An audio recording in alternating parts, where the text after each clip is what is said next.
All set, gentlemen?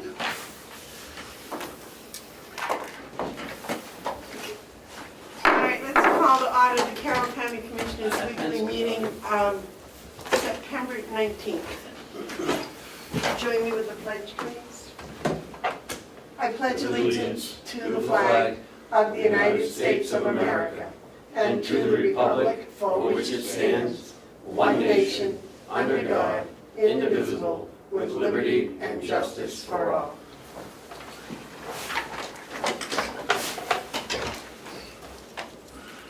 I made a motion on the August 20th, I made a motion on the September 12th minutes.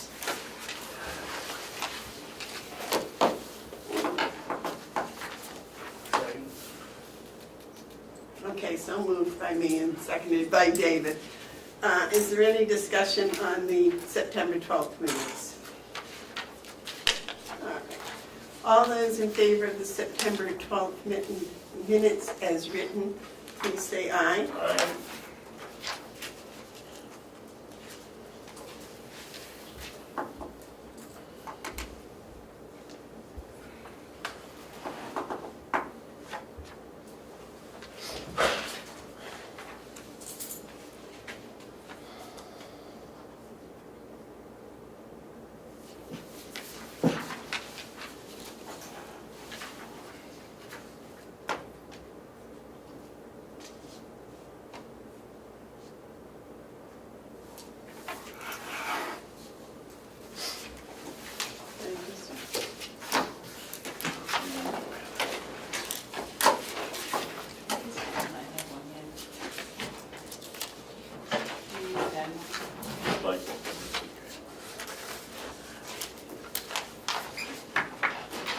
Now I made a motion on the August 22nd minutes. So moved. Second. Okay, the motion's been made and seconded to accept the August 22nd minutes. Is there any discussion? All those in favor say aye. Aye. Aye.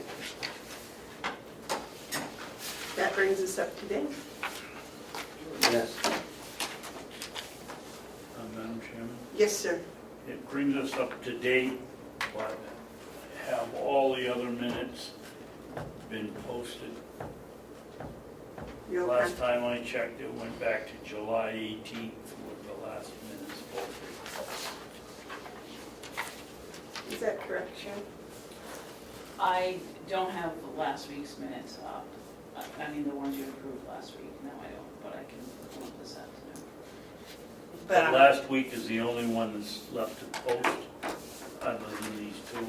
The 22nd and September 12th, I believe, Okay, well, that's good. and what you approved last week. Thank you.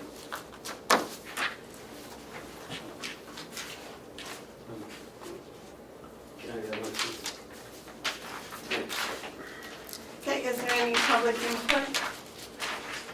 Are there any media questions? No. Okay, so the first thing on the agenda is the approval of the bid for the Registry of Deeds. It's my understanding that she met with Ken. Yeah, so in your packet, she has a recommendation. And that was for the, when we opened the bids, we had 3 bids: CRS, the County Record Services, LLC of Old Hickory, Tennessee was the lowest bid. That was the apparent lowest bidder. Once she got back and she did her calculations, she came to me and said that they were the lowest bid. And she wanted to add, to go up to the 12-unit shelving. So, as you know, Monday she asked the delegation the request to withdraw $5,434.60 from her undesignated fund balance. So the total cost was $11,689.60. They gave her the approval. Now she comes before the commissioners. So I thought we could do it in two folds. One, award the bid, and then discuss where you're gonna pay it from. No, Because you need to make a motion and a vote to use the money out of the undesignated fund balance. Can we get a motion first before we discuss it? well, I have an objection to the process Ken just laid out. What would that be? I think it needs to be clear that we're not taking it from the registry's budget. Oh, that's right. Yes, See, you're right. that's my concern with this, my objection to this until Representative Chandler made the motion, the delegation approved it, was that we would spend anything out of the registrar's budget. Their revenues are going to be at least 10% below their projections, not below ours, and they need to tighten the belt on the budget. So I am supportive of taking it out of the deeds equipment account as the delegation has approved the full amount, but I don't want to have a vote out there hanging that we're going to purchase it without knowing it's going to come from this fund. So I won't make a motion to purchase it until I know where the money's coming from. Can we put that into the motion? No, I think you should separate it, so Okay. vote, Mark, I think Commissioner Hounsell makes a very good point, that we should decide where it comes from first, take that vote, and then go forward with the bid recommendation. It's my recollection that they appropriated the entire amount out of her, $11,689.60. out of the deeds equipment. I don't know why it can't be a single motion. The motion being to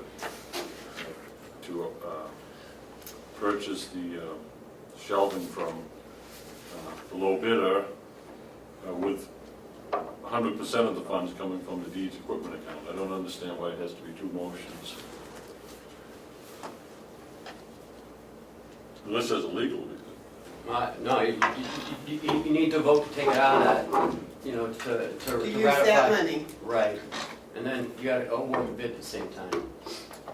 I don't know why it can't be a single motion. I guess it could. Do you have a comment on that, James? I don't see why we're wasting time on whether it's one or two motions. We make the motion that it comes out of the equipment fund and that it goes to so-and-so. Okay. All right, so we're all in agreement on that. I await a motion. Pardon me? I said I'll await a motion on that. I'll make a motion that we, and it's for discussion, I'll make a motion that we take the money out of the deeds equipment line and we purchase the 12 units from County Record Services in Hickory, Tennessee. Second. What is the actual name of that account? It's the deeds equipment account.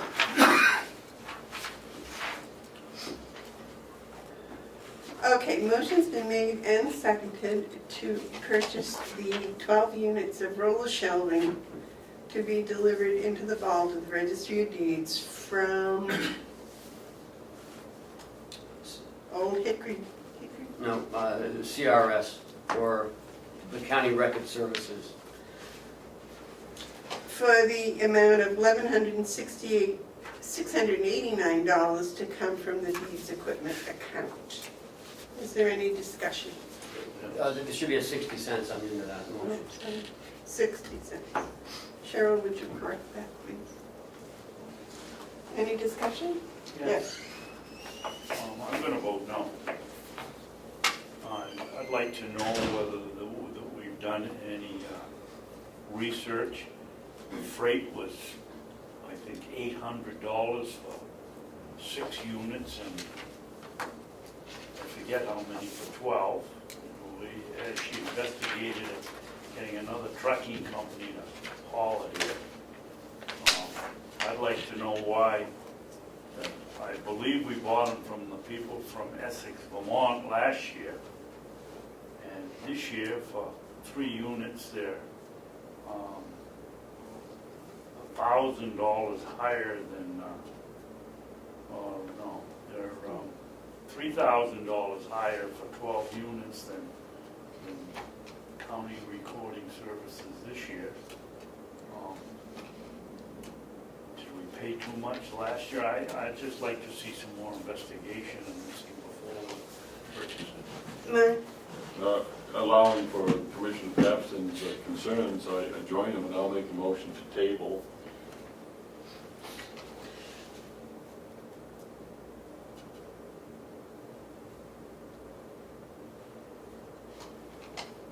You haven't got a second on the motion. That's Oh, what you I want to I wanted to contribute to the discussion, but I was gonna. Oh, wait. okay, then I'll wait. I won't make the motion at this time, I'm sorry. Okay. I'll withdraw. I believe, if I remember correctly, last year when we purchased these, we had a discussion about the freight.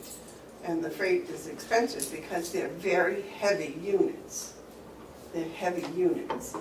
And I thought this year, when we looked at those bids last week, that the overall price for CRS was less. As a matter of fact, I believe. The next closest was $13,600. So there was a $2,000 difference. And that the CRS records, I think I'm saying that right, of Old Hickory, Tennessee, did not have a surcharge. And there was another company, I think the one from Essex, Vermont, had the surcharge. That's correct. You're And right. that's Now, why that- she yep. didn't think that that would be feasible, because that was 14,000, which was another 3,000 more than the ones from CRS. So, considering that we have these possibility of surcharges coming in the future, because I gather there were more import taxes going on things every last week or this week, that I would suggest that we take the ones from CRS, even though the shipping seems a lot, those are heavy racks. And that way we don't have to worry about surcharges. I mean, I'd rather expend money for shipping than surcharges. I'm just a little personal thing, yes. Was the shipping to the end of the tailgate, or was it to the No. location in the? Into the vault of the Registry of Deeds. So if they bring them in a truck, they're gonna take them off the truck and put them where we want it. We don't have to hire a crew Correct. to manhandle them. Correct, that's what it says here. To be delivered into the vault of the Registry of Deeds. Yeah. Since we're questioning the freight, these prices here include freight. Is that Yes. correct? Yes. So, what was the cost for freight for county record service from Hickory for 12 units? Do you have it, Ken? Right in front of you? No, I don't have any of the bids. And how much do these units weigh that we're going to have to worry about moving? They're on wheels, so we don't have to, once they're here, they're rollers, so we don't have to worry. So that's really not a factor as long as they can get them on the ground. In our vault, once you can get them to our vault, yes. Are the wheels such that they're bent so you can move them short distances? Are these wheels that can take the stress of moving them distances? Or I guess in other ways, will they need hand trucks to move these into the vault?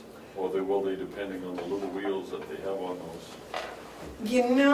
Commissioner, I have no idea how they're gonna unload them off the truck, whether they'll unload them with a hand truck or a portable forklift, or they'll unwrap them in the truck and bring them in here. I don't really know that, but they're gonna deliver them into the vault, so I would assume that they have whatever equipment they need to get them to the vault. Madam Chairman, when did we open the bid? Last week? Yes. I've got the paperwork right on top of my desk if you want me to go get it, and we can look at it and see how much. If you'd like me to do that. That's up to you if Take a you're, little recess. No, it's up to the board. Yeah. Oh, I can go for you if you'd like. No, I can Tell still them walk. every little Oh, research. yeah, I can walk. Come on, Ralph. I move faster than that. Hey, Yeah, Joe but you moves got a fast. cane, I don't. Once I get going, it's okay. It's just a startup. isn't that the truth? Did he have his key? Yes.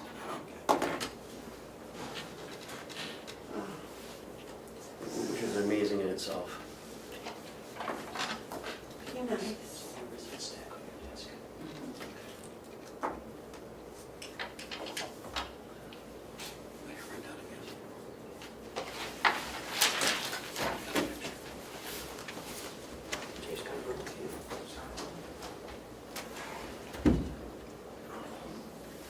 How was you riding down the street? It must have been pretty nice, no rain, No traffic. no traffic. No. Any color? No? Seven, two. Yeah. The maples, they turn early. With the reds first and the gold. Each of the last election. Is he bringing in a set of those? Frozen really is.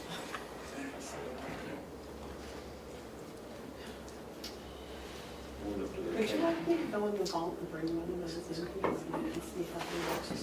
What? Those rolls, these shells. Just cheaters, 'cause Ken usually has extra. Just want you to see, I'm concerned about how the wheels move. I can check that out. It'll be easy to go over. All right, that's just voluntary. Since everyone else has gone for a trip.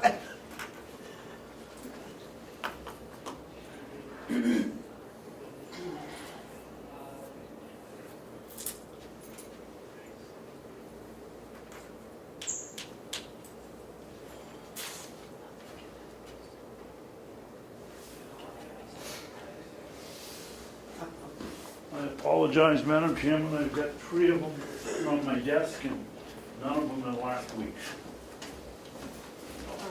Thank you, sir. You're welcome. Well, and that just goes to show you took them home to do your homework, right? Yep. Very good. They're there somewhere. All right, so we're back to the motion on the table. I'll second it. Well, I was gonna ask All right, I Cheryl would- to I read, withdrew it, so read You the- have to make it. I was gonna ask Cheryl to read the motion on the table, so we all know what page we're on. Commissioner Babson motion to use the money from the deeds equipment account and purchase 12 units of portable shelving from County Record Service for $11,689.60. Okay, so the motion has been made and seconded. Is there any further discussion? I will make a motion to table. Second. The motion's been made and seconded to table. Those in favor say aye. Aye. I'm opposed, I see no reason, but. Next on the list is the sheriff's, it was right there. Yeah, he had to go back downstairs. Oh, okay. That was approved, money was appropriated for it on Monday. So can we just have to approve the, Madam Chairman, I'll make a motion. I don't know, we already did this, didn't we? That one, I think we did, but not Mountain View. Okay, do you want to just make it official Yeah. and revote? I think we should. It's been a while. Madam Chairman, I move that. Okay, so here's the question before I make the motion. It's just gonna have the money in it. I guess I have a question, Ken, before I can make that parliamentary question. All right, come right ahead and ask. The date here is blank. Do we sign it as of this date retroactive, or do we put the other date that we already, I guess we'd have to do it today. Madam Chairman, I make a motion to ratified by signing the collective bargain agreement between the Carroll County Sheriff's Office and Teamsters Local 633 of New Hampshire. Date of the contract is 4/1/18 to 03/31/21, 3-year contract. Second? We don't have an amount, I think. It's not an amount, it's Okay. it's all within. Okay, the motion's been made and seconded. Just for the record, Cheryl, would you please read the motion? I'm gonna need to hear it one more time. Okay, that we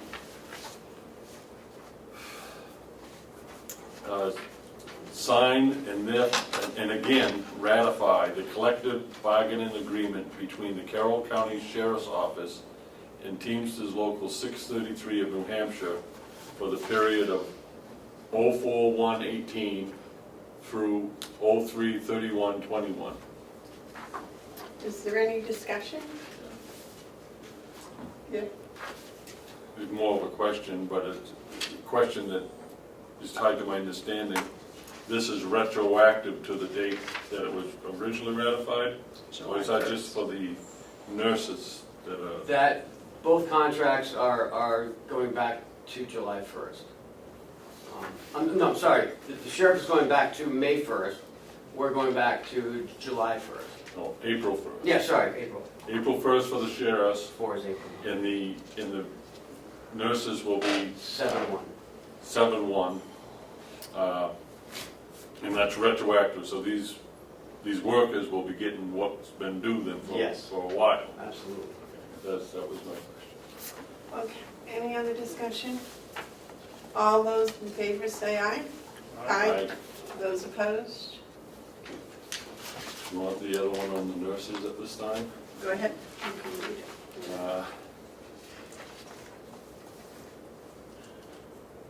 Oh, this one's written, yeah, okay.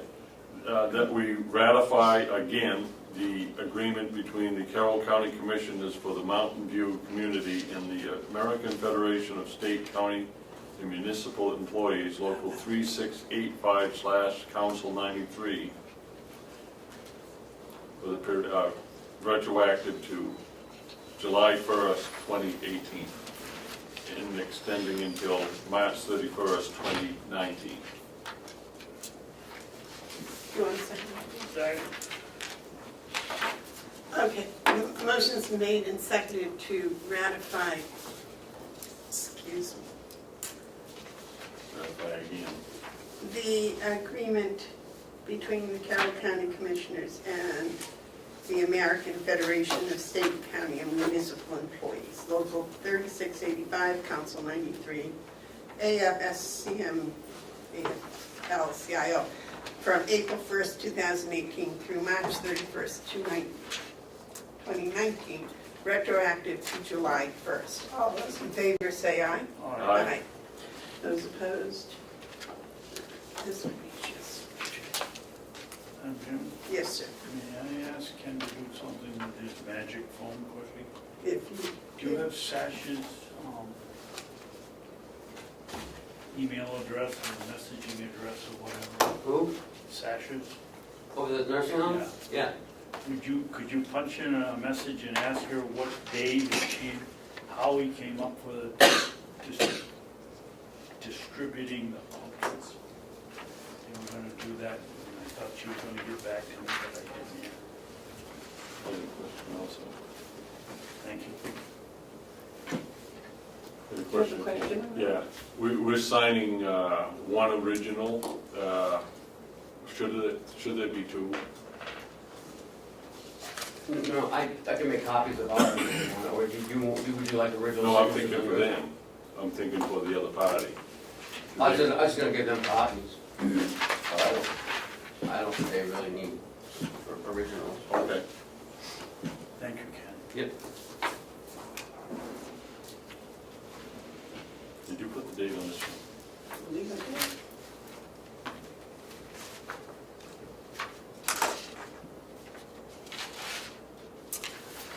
Okay, Congratulations. Congratulations. Thank you. That was That was a a, long, hard shot. The next on the list is the Gatsby 75 bid. And Joe, I guess that's yours? no, it's mine. Oh, okay. So, in your packet, I spoke to you last week about the GASB 75, which was formerly known as the GASB 45. And I asked you to go out to RFP, or if we should just use the same ones we used last year, and you said you'd like to go out to bid. So here's the bid. So GASB 75 is an accounting and financial reporting for post-employment benefits other than pensions. So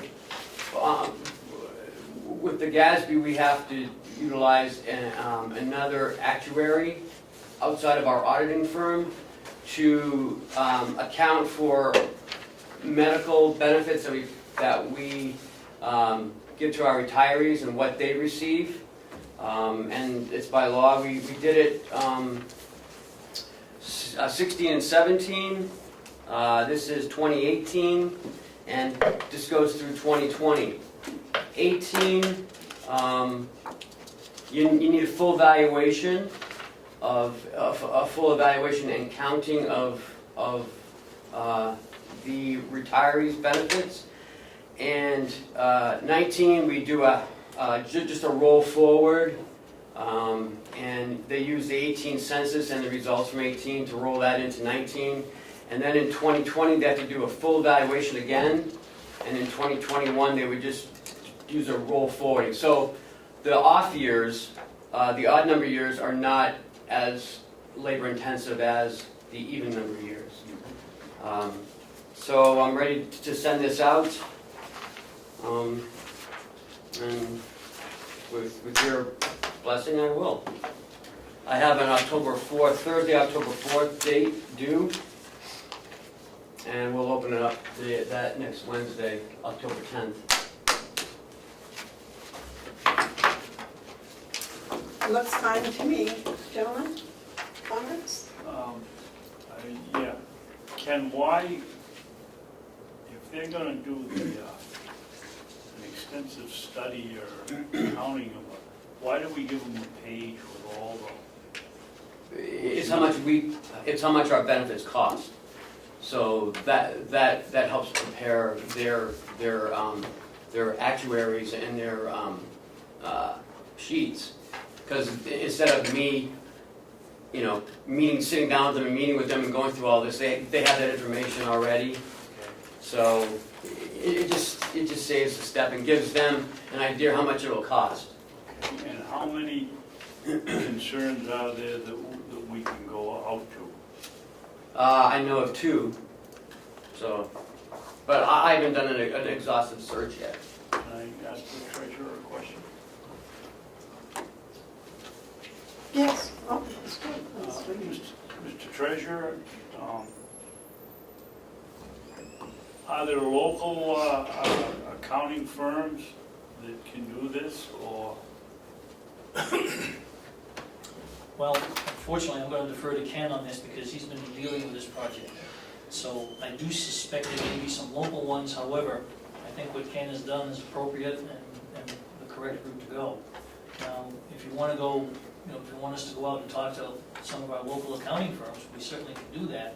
But I believe that's going to delay this process even further. So, Well, I'm not interested in delaying it. I'm interested in saving money and Right. keeping it within county. I County. don't believe there's any local that actually do That's all this. I need to know. I agree with what Ken's saying. The Gatsby things are changing all the time, so it's. Mark, you have a question? I don't want to make the assumption that there's no local firms. It could be that that's the case, but if there's even one, I'd hate to work off the assumption. What about posting this in the paper?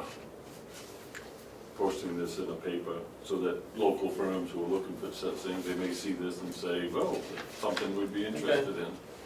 I mean, what's it cost to post an ad? About $35-40. I don't know, I think that might be one way, Commissioner Babson, where we could reach out to locals. But, yeah.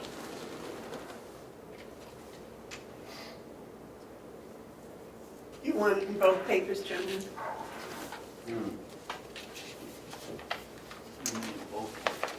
Both papers, newspapers. No, that was thinking of comments. Yeah.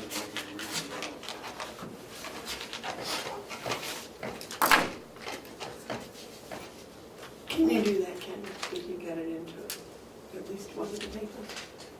Yeah, the problem with the Carroll County Independent, it only comes out once a week, and Well, the problem with County Daily Sun, it doesn't cover the whole county.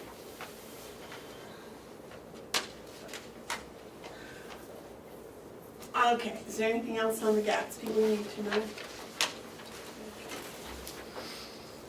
Did you need a motion, or you all set? no, I'm all set, thank you. I just put it in whatever paper you think you need to. The next one is to decide whether to do a line item transfer or to use the budget to take care of the elected officials' salaries. And Ken, if you would refresh my memory, it was brought up on Monday that some of the funds were not in 2018 that would be paid out. I don't think I was here for that discussion. Or was I? I was? What's the question?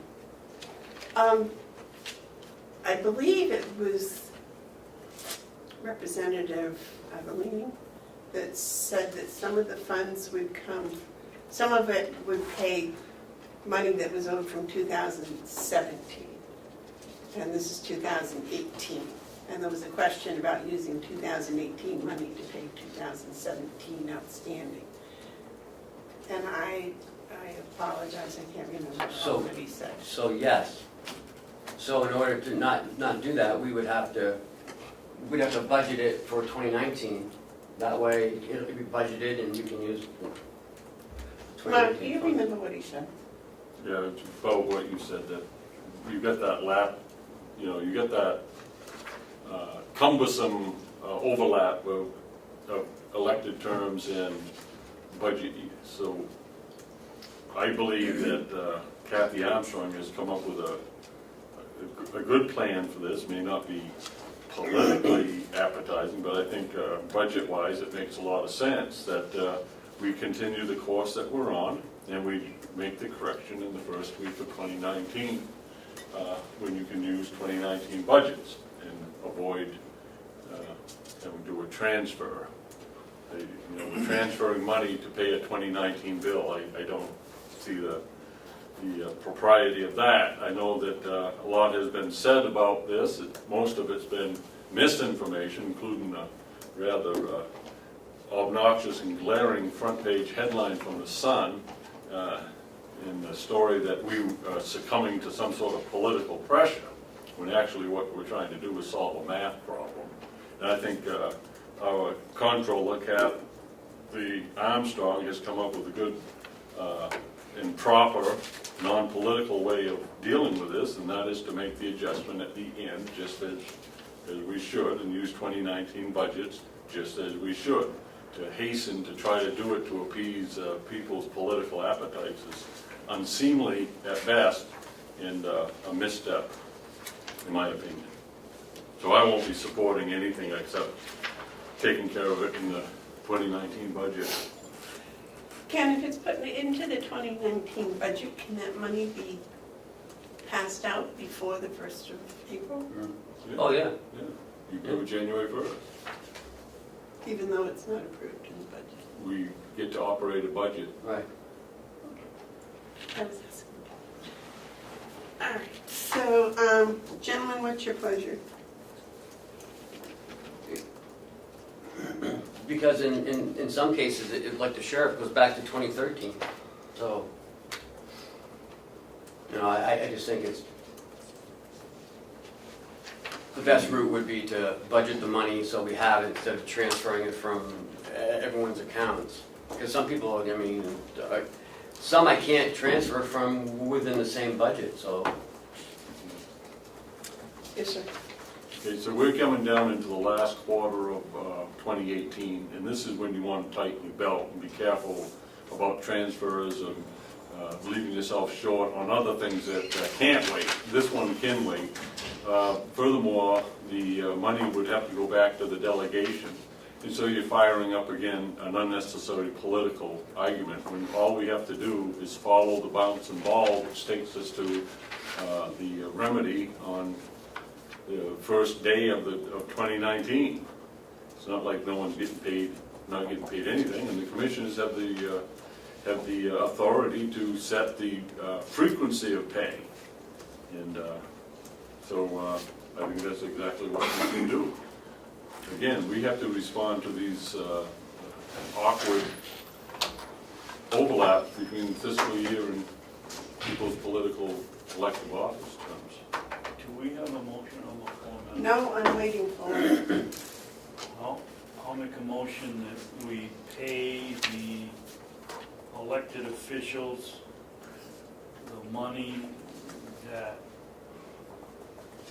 don't write all this down, Cheryl, because I don't want to say that we owe them, because we don't owe them.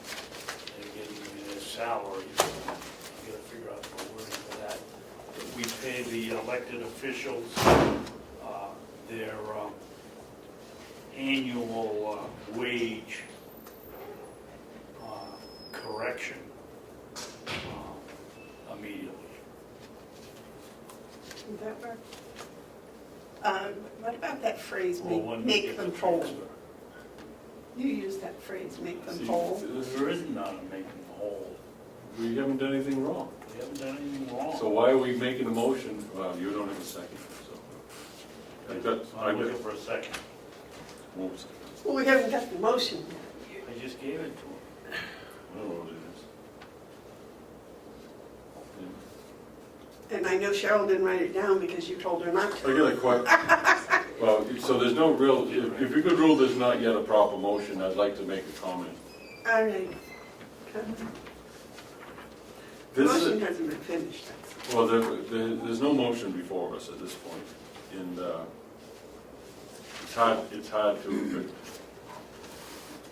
the words that Commissioner Babson made in his suggested motion was to pay them immediately. We do not have the ability to pay them immediately because we need a transfer, which means we gotta do a transfer process and go to the delegation and get them to agree to it. That's correct. And so immediately could be, I don't know, weeks. I just don't understand why we have to feel so inclined to jump through a make-believe political hoop. It's really just a simple process of making it in the last week of their term. And then you're back on into a sequence for every year going forward. But we could gum it up more, I guess. Yes. I'll again try a motion. Okay.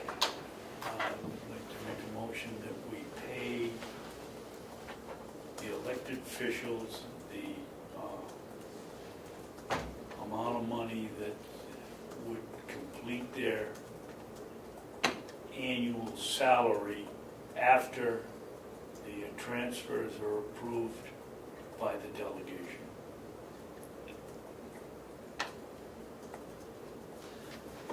Based on the chart we got from the control.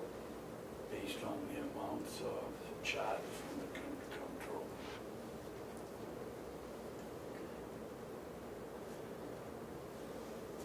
You gonna second that? Oh, I'll second that. I do want to speak. David? What? Okay. I just don't see any reason to drag this out.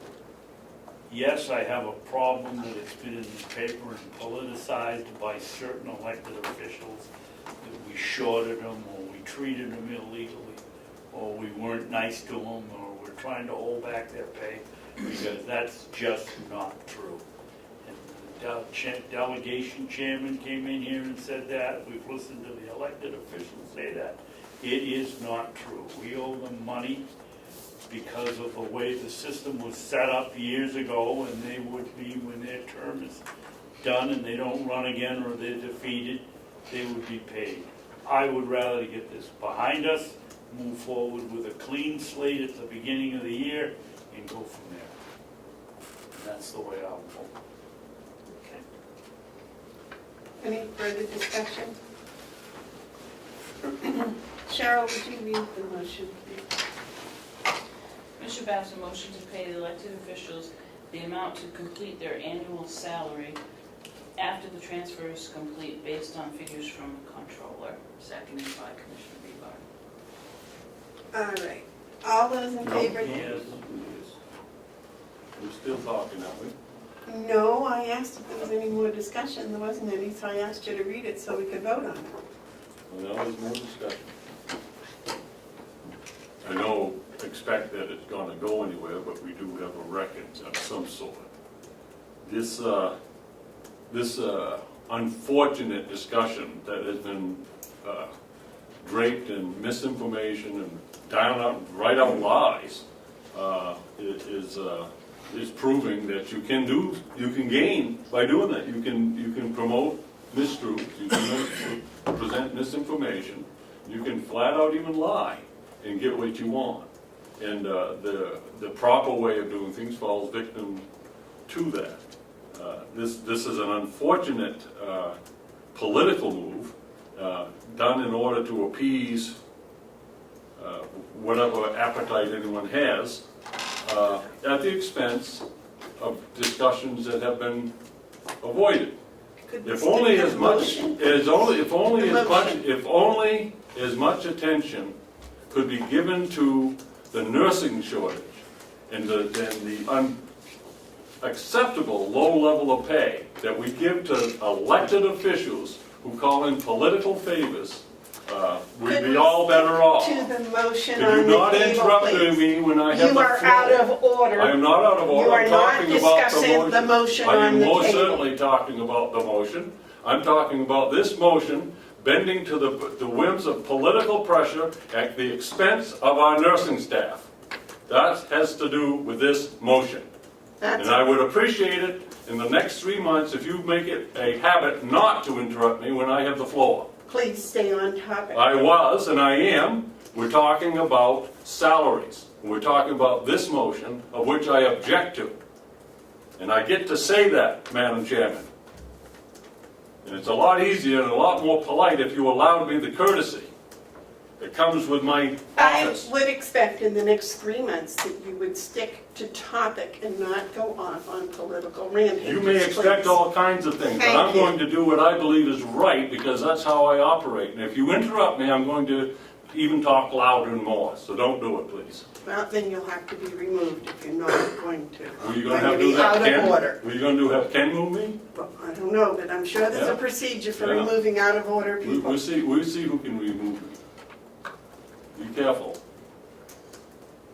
Now, Cheryl, to refresh everybody, could you run over that motion one more time so we may take a vote on it? Commissioner Babson motion to pay elected officials the amount to complete their annual salaries after the transfer is complete based on the figures from the comptroller, seconded by Commissioner Bevard. All those in favor say aye. Aye. Aye. Those opposed? No. Motion passes.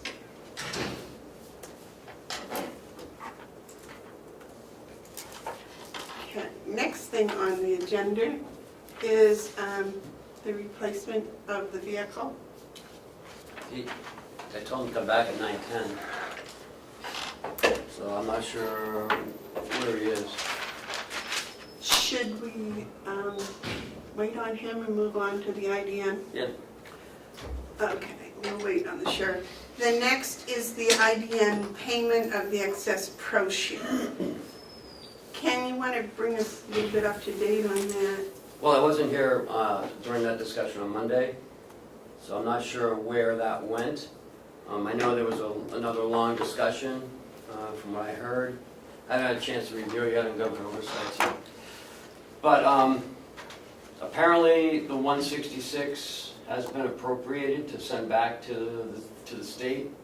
By the delegation. Right. They appropriate, you expend, so it's now in your hands of how you want to handle that.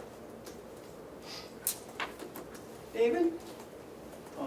Refresh my memory, I remember that they voted to send back the 166, but now is it our responsibility to put the stipulations on it? I know that my other two members of the board and I all agree that we want some total control of where the money goes.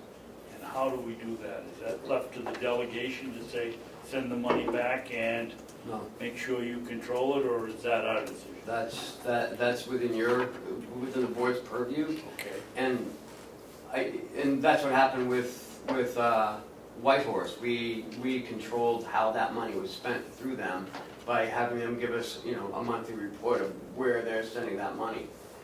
That was a little different. We were giving the money directly to Whitehorse. So that's what I'm saying, we could set that up the same way. Treat the IDN as an outside agency, as we do Whitehorse.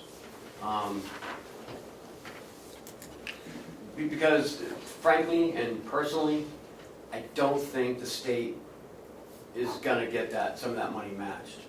It's the hinky left pocket, right pocket type of shell game that, and frankly, Henry Littman, I don't think it's the right way to do it. I don't think that the state has even a clue of if they're gonna get it matched or not. And it's after it's been spent. Well, no, Commissioner Meyer is trying to clear that up on Monday, I'm sure he David. did. I don't think he cleared it up. I think they made it more clear that it was going to be after it's spent. And I certainly hope that we have some say of where this money goes, and I agree with you, and I don't know whether Mark feels the same way or not. But I want it in writing that they're gonna match the money and give it to the IDN. I believe Mr. Hounsell has a statement on that. I do, Madam Chairman, and I hope I can finish it without an interruption. It will not wander from the point. The point is Thank you. the IDN money, the $167,000 or so. I've spent, as all of us have, quite a bit of time looking at this and considering this. And I really find it almost laughable that the delegation would be so quick to give up so much money into the state hands, especially when so many of them talk about big government, we need to have things local and, against big government. And yet this is exactly what this is. We had not one, but two visits from the Commissioner of Health and Human Services, which, by the way, is the biggest department in state government. They handle a lot of money, and their hands are in everything. And I can assure you that when a commission walks into a room with legislators, that they're going to play real nice because they have other things that they need to have considered. So it's very hard for us to see through the haze of the legislative and commissioners' relationships. But there's been a lot of things that have been revealed about this whole process that we should be very wary of. First of all, let's take a look at the source of the money. We pay about $500,000 or maybe $600,000 every month to the state in what I call the tax on the elderly, the BEAS money. We pay that faithfully. It comes out to about $6 million a year. That money is tied to a formula that no one can really explain, but I would say Commissioner Bevard has probably as good a handle on it as anyone because of the time she's spent with it. But it really is a tax based on how we serve the elderly population in Medicaid and all the different variables. On the same light, there's a formula in there. It's called proportional share 2 or pro share, in which based on your performance, based on your demographics, you can expect a certain amount of money coming from the federal government. We budgeted $1 million in our revenue projections. There was thought that it should be 1.2, but we, being conservative, put any conservative revenue projection. Well, to our benefit, this came into over $1.5 million. That $0.5 million came from the efforts of our nursing home. It was because of how that was operated and how that fit into the formula. So this money has been attested by the commission not once but twice, repeatedly, is money that is ours. Now the money that we have to pay out in the elder tax, $500,000 every month, is not ours. The law requires that we pay it to the state. There's no law that says that we require us to give money to the state.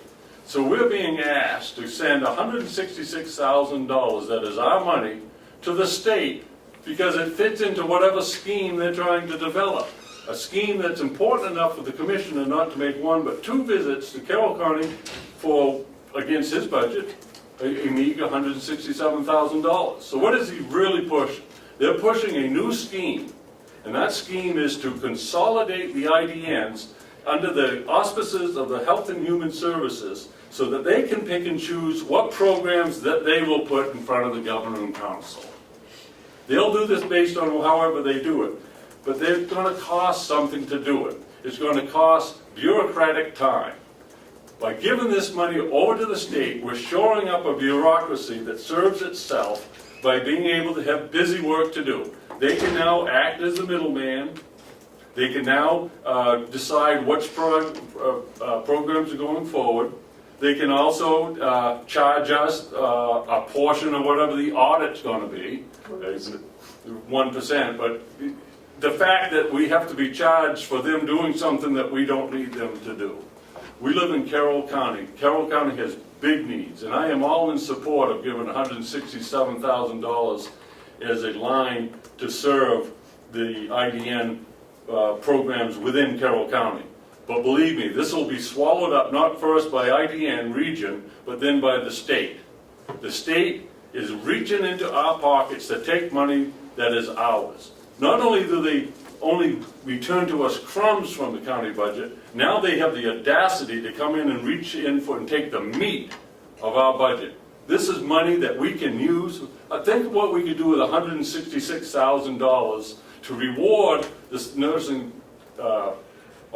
department, to the nursing home, to be able to improve the things that are affecting them negatively, like low morale, low wages. Again, why would we be so quick to give money to the state when we can do it ourselves, just because they want us to? I submit it's because most of the delegation members are too afraid to go up against the commissioner because it might affect whatever else they got going on. I give credit to Representative Comeau, and I believe there was another one who saw this as not allowing the elected officials to make the decisions, but unelected officials to drive the whole process. If we do this, we lose control of the money, we lose the ability to interact with our own providers, who are our friends and neighbors and very capable people. We have the capacity to do this at lower money. Now I would say that there is indeed a political risk for doing this, because if the HHS gets upset because we didn't treat them right, then they may at some point not treat us right. But we cannot operate in fear. We have to do what is right. This money belongs to the people of Carroll County. It would be tragic for us to give this money to the state when we don't have to. Who do we think we are that we can just give away someone else's money? It's a lot different than if we are taxed or if we have a bill. But we're being asked to give them $167,000 on a scheme that has no guarantee.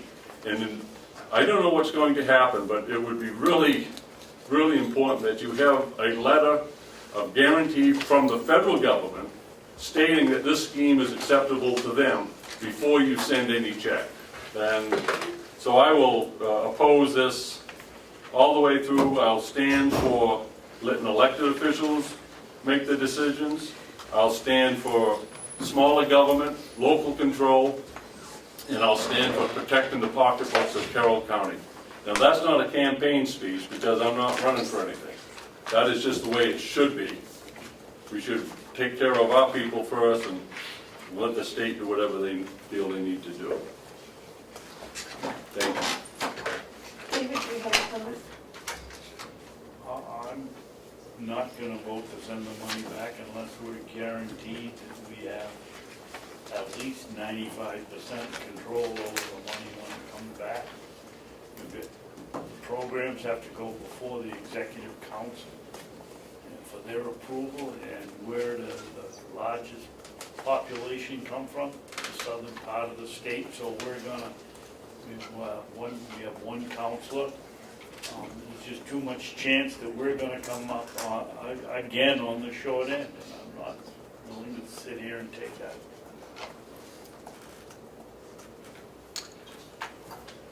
Okay, my contribution to this discussion, the IDN 7, for those people at home, is made up of Carroll County, Coos County, and a portion of Grafton County. Grafton County's delegation has already appropriated the money, and the Grafton County Commissioners has already sent it back to the state with their hope that it'll be matched and sent to the different, they are part of 3 different IDNs. Coos County delegation has not appropriated the money. They have, I believe, a meeting coming up to discuss that. Their commissioners have not made any commitment whatsoever.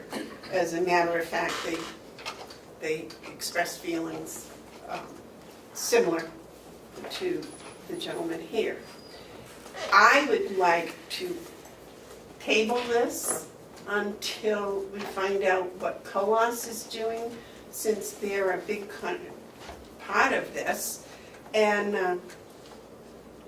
I would like to, as the gentleman here has said, get some more of this written guarantees that Commissioner Myers spoke about on Monday.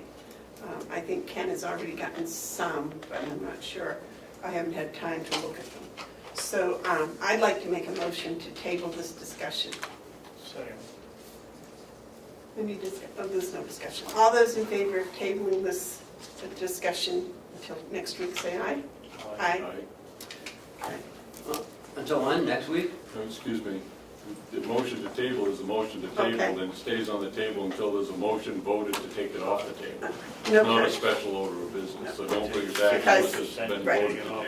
Because I'm not sure exactly the date the co-op is meeting. Just die on the table. So the next Sheriff. is the sheriff and his cruiser. We don't have to go back to the contract, although I can tell you that we did sign the contract today.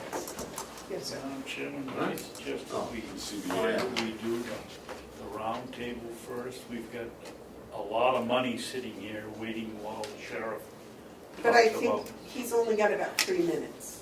well, I got some things to say to him about another item. But go ahead, you're the chairman. Thank you. All right, I'm here before you to get a replacement cruiser for the K-9 cruiser that was totaled in an accident. I am sorry that I did not get it to your attention prior to you hearing it outside of the office, but it was an accident with a moose, and took about a week for Primex to decide to call it a total, so here we are. We have found a replacement cruiser, the exact same thing, just a year newer, at MHQ in Massachusetts. So, we did look in Vermont. Nothing was in New Hampshire.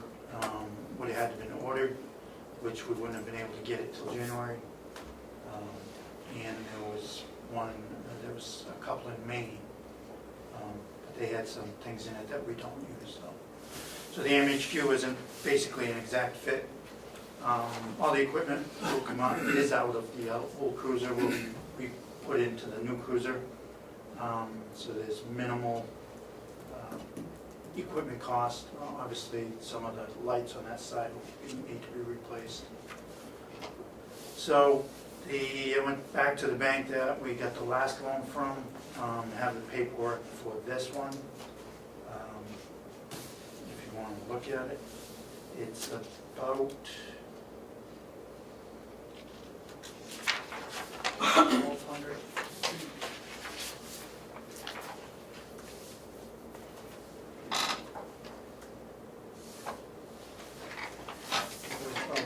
$1,200 more than what this same cruiser cost us a year ago.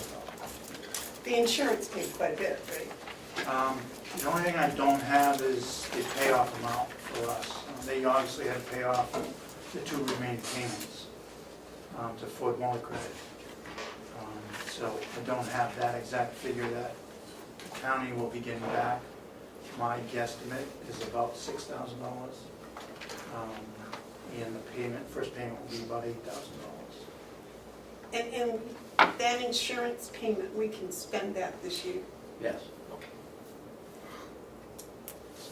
So what would you like for that? So if you would be willing to, I need signatures for the approval of the loan from the bank, cruiser, so we can pick it up. You had something you wanted to say to the commissioner? I'd like to ask the sheriff, is this, just to clear it up, is this the same report that I read that the moose was standing in the road and the cruiser contacted the moose? Moose came from the side of the road and collided with the cruiser. Collided, okay. Or whether it was, if it was standing, I mean, Well, I read the They are report, very hard to and see, it looked so- like the moose might have been a statue, and the cruiser drove into it, but that's neither here nor there. Is it appropriate to ask whether the driver of this vehicle has, what his driving record is? Do we have a lot of accidents? or- no, it's not appropriate. Not appropriate, okay. Not a setting like this. Is it appropriate in a non-public session to ask? That's possible, but this is clearly an animal cruiser or animal vehicle accident. They are an accident. It happens daily. But you're a law enforcement agency, and I've been pinched a couple of times for going too fast. And the record, he may have a good record. He may have been going too fast, he may have been going too slow. The state police accident report will say nothing like that. It was That doesn't an accident, surprise me. so. He was on his way home at the end of the shift. Okay. Were either he or the dog injured? No one was injured. Well, Except the moose. Do you have a- Well, I think the main thing is that no one was injured. If the rest is just metal, they make those things every day. My question to you about the cruiser is it available now? It is. So any other options was going to delay you from having the full fleet? Yes, yes, and also the K-9 is out of operation. It's been a month now, basically. So the sooner we can get the cruiser, the sooner we can get it outfitted and the K-9 back on the road. And Jim, I make a motion that we approve that we sign the document in order for the sheriff's department to get that replacement cruiser.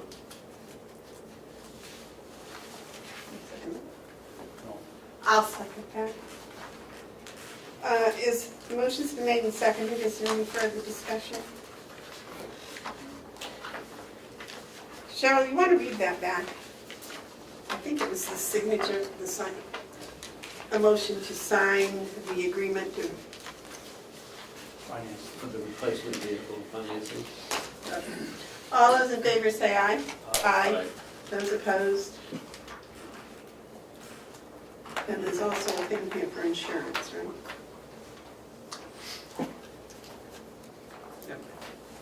There's a number of documents to I be signed if you want to Yeah, I'm just going to just pass them. sign them out. Did you get a pen? Yeah.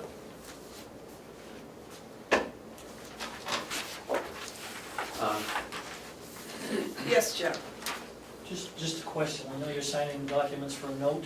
I didn't hear anything about the dollar amount or the interest rates. I believe it was the same as the last No. one, which is 10%. No, it's 3.32. And the total amount financed is $32,024.68. Okay, and it's being financed by Bank of the Bank of New Hampshire. Okay, excellent, thank you.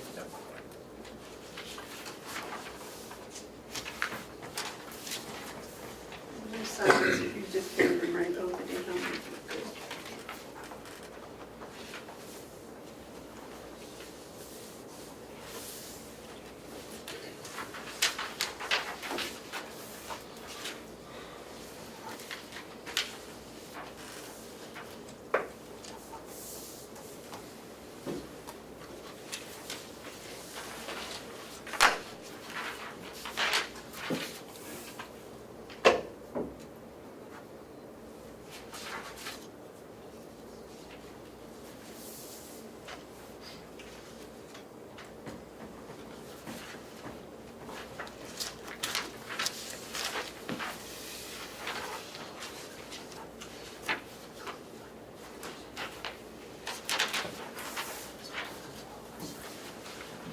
You're gonna have to straighten them out after. I know. It's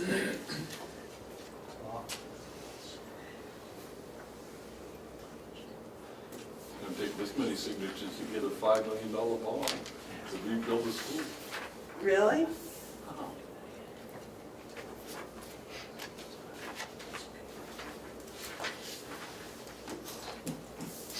Is any of this here personal guarantees from any of us? Oh, we're all gonna go to visit Jason. Let's not talk about it before we get done. Well, Go ahead. no, I'm right. It's really nice over there.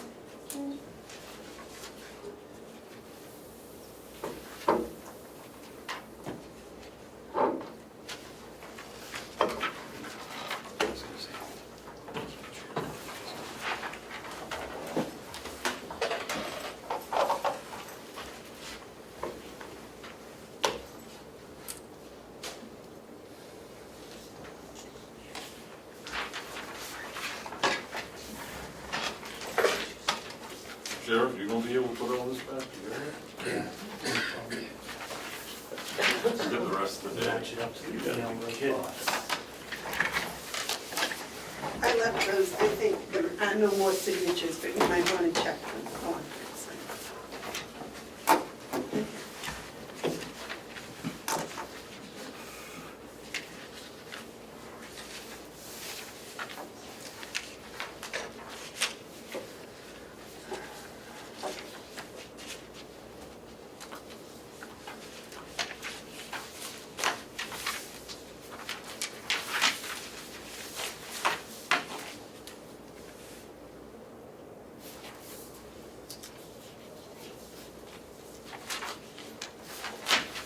I think that's it.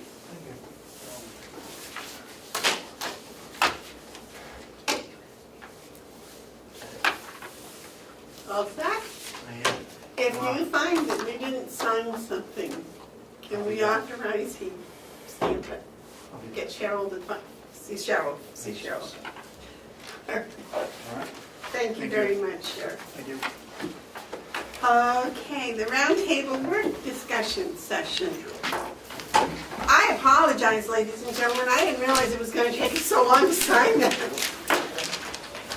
Up to the table, please. Yeah, so.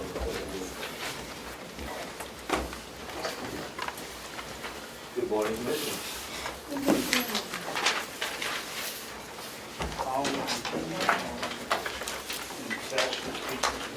In fact, we actually made arrangements on Friday after we spoke, so we're ready anytime they show up.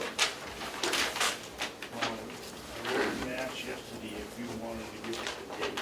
Yeah, in fact, for us, the sooner the better. I thought we're just kind of working around whatever's convenient for Will. So, and it could be front, back, or inside or outside, but we'll post accordingly, and we've Okay. already given some some prior notice. We'll take care of that today, then.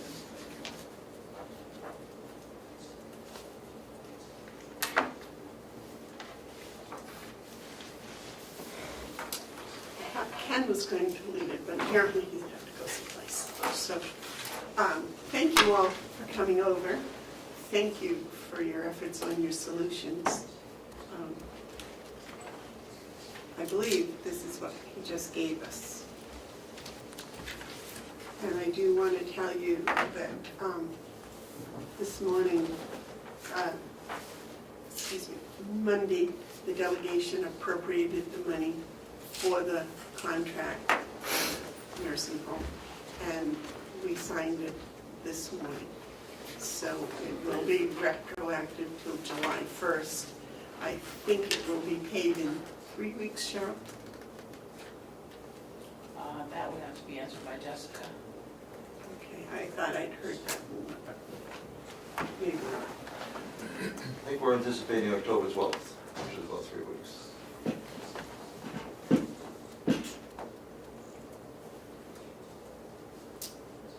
So Howie, you want to lead this Well, one? I don't have the summary sheet, I have what I sent you. Others had sent Ken information, so I'm not sure exactly what the compiled list is.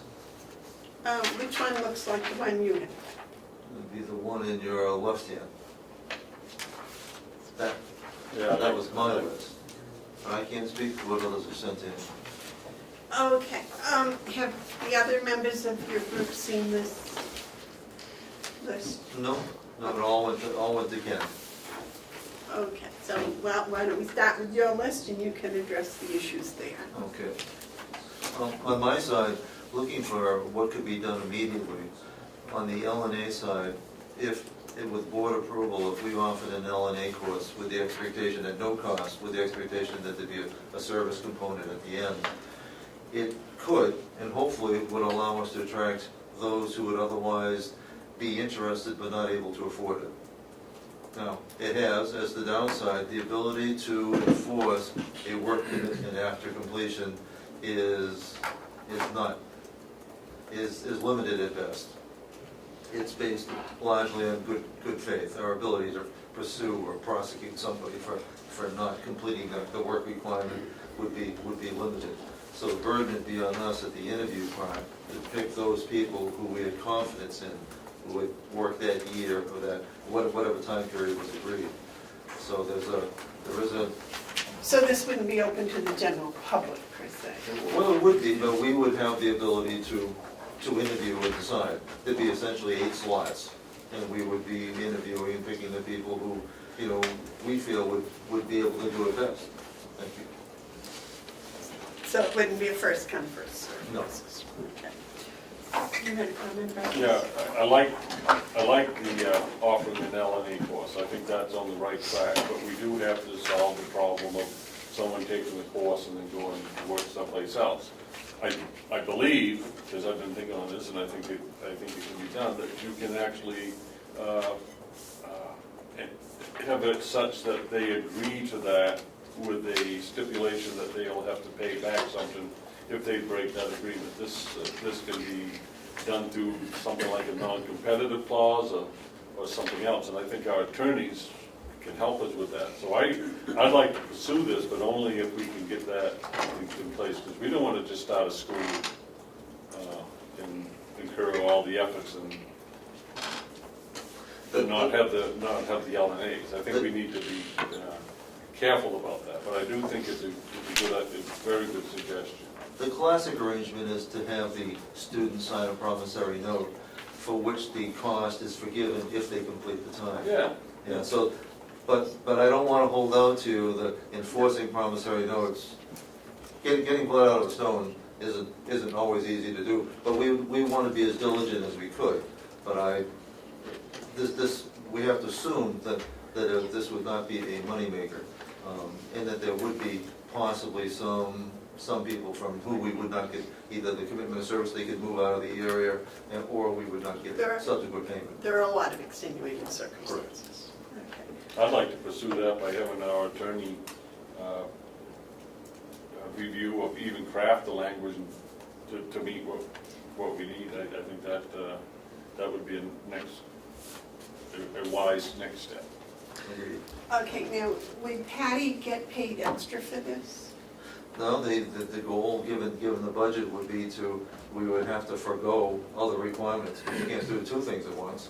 We'd have to take away some responsibilities. Patty does run L&A courses now. The big difference with this is that rather than charging a fee, a $1,400 fee, we would not be. So the length of the course is the same. There is a lot of work goes into preparing and teaching a course, and I think that she should have some reimbursement. Now, if she wishes to donate it back, that's hers, but I think we should not expect her to do something. I know as a teacher, I know you only spend an hour in class, but you spend 4 hours preparing for Right. it. So I so was- that, I don't think we should, I think we should be respectful of her time and efforts. Yes, sir? I would agree, and I would think that what we should do in addition to what her regular pay and schedule is, to offer a stipend amount for conducting the class, whatever that amount might be. We do that with school teachers who become coaches. They get their salary, but then they get a stipend for being a coach. I see this would fit into something like this, but I would not even want to suggest that anyone, especially an RN, should teach a class and not be reimbursed for their efforts. I think it's a great idea, but of course, as with all things, it all comes down to money and budget. That's the, Well, you folks generated $500,000 more than we expected. I think we can find the money. well, in fact, the other courses that Patty has taught actually generate revenue. When you have 8 people paying $1,400, that isn't money, that isn't revenue that we ever budgeted for. It does not go to nursing, it goes to the general fund. So, yes, there is the money. Is it in the budget and would require either a transfer or supplemental appropriation? Very possibly. But I certainly agree with the idea of. We got to paying do a something, premium. and this is a good, easy something. And if I may, I think we could put in the 2019 budget a stipend line or something in her department that we can utilize if she does a course. Definitely. And Patty might train another person to do courses. That's possible, but Patty can speak to it, but it's also, I think, requires state certification for being able to do that too. Probably. They like to get involved in all of that stuff.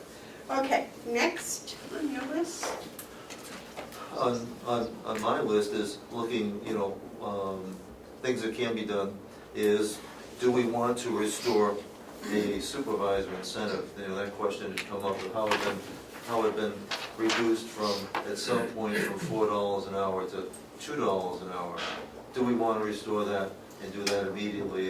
And if we did, to what level? And, and I've suggested here for discussion $5 an hour. I don't know if that's the right number or whether it could be done for less. That's still a matter for broader discussion. Well, I am just beginning to learn. I learned the hard way on Monday that managers and supervisors are different positions and different pay.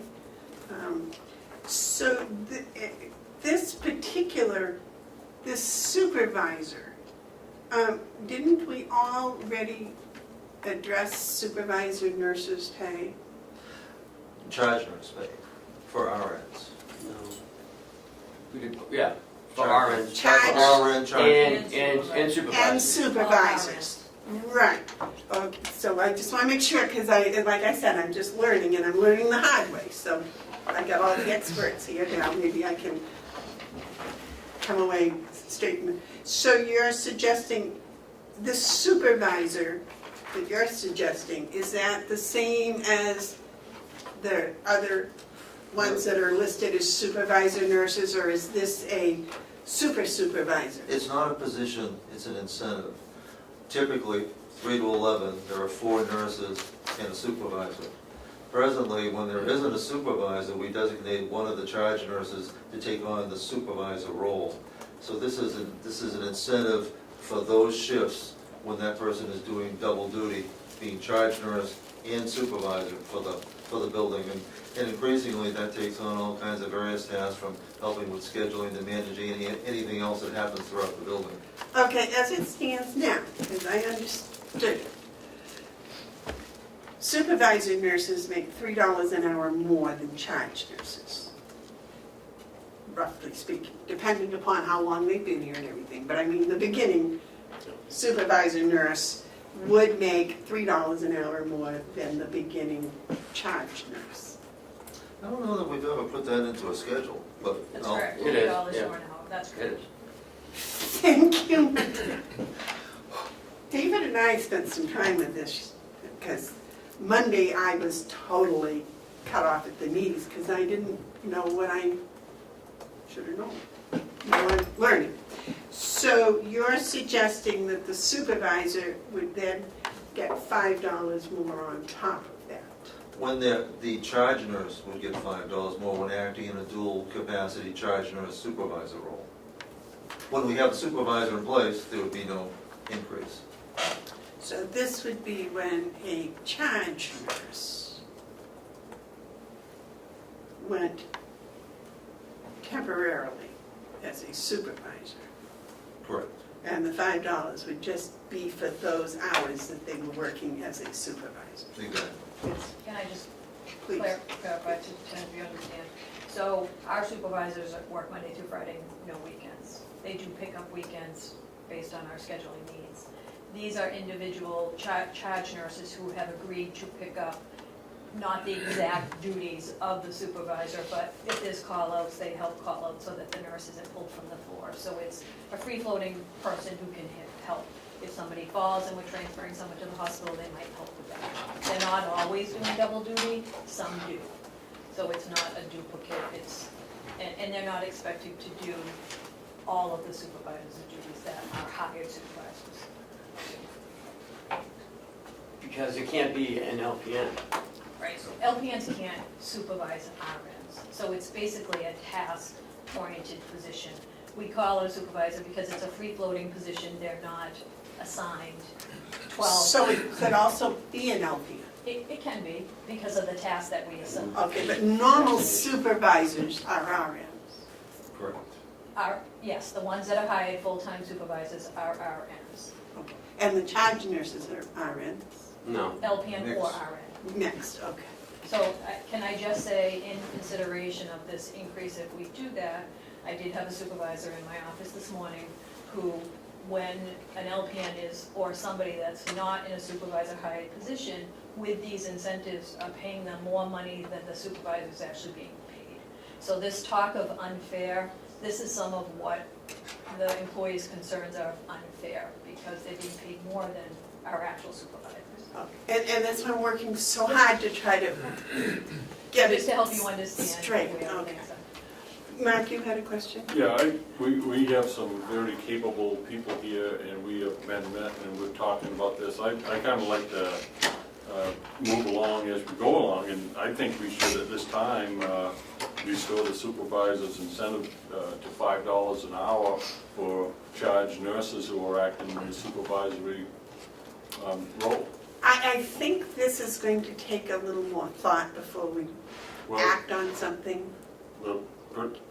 Before we make that decision, I would like to have some, I think there needs to be some discussion about this, because our supervisors have concern with this, and perhaps we need to look at the supervisor rate if we're gonna pay non-supervisors that are just filling in more money than our supervisors. I appreciate the solutions, but I really don't want to make a move on it right now until we have a little more deliberation and a little more, we've put it out there and let people have their comments. Because we also gotta make sure that LPNs are not being paid unless it's in the contract, so we need to look at that as Because we have well. union and non-union both, so I appreciate the fact you want to give them more money. I agree, but I think we do have to take a little time. Well, I haven't made a motion, but I said I wouldn't be inclined to do it at this time, because, we gotta start doing things. And so, if we did it, I would say for non-union charge nurses acting in a supervisory role.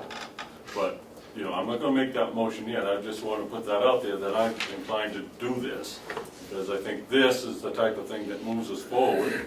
We can always make corrections, but we got to do something besides just sitting around talking about what was me. We have a critical needs here. Well, that's why we have the solutions that we're looking at. Yeah, well, that's one I like. All right, moving on, Howard. Everything in my longer-term interventions are based on one basic observation that's at the top in general, and that is that we need to be on an equal footing with the competition, which in our case is Genesis, Wolfboro, Back Bay.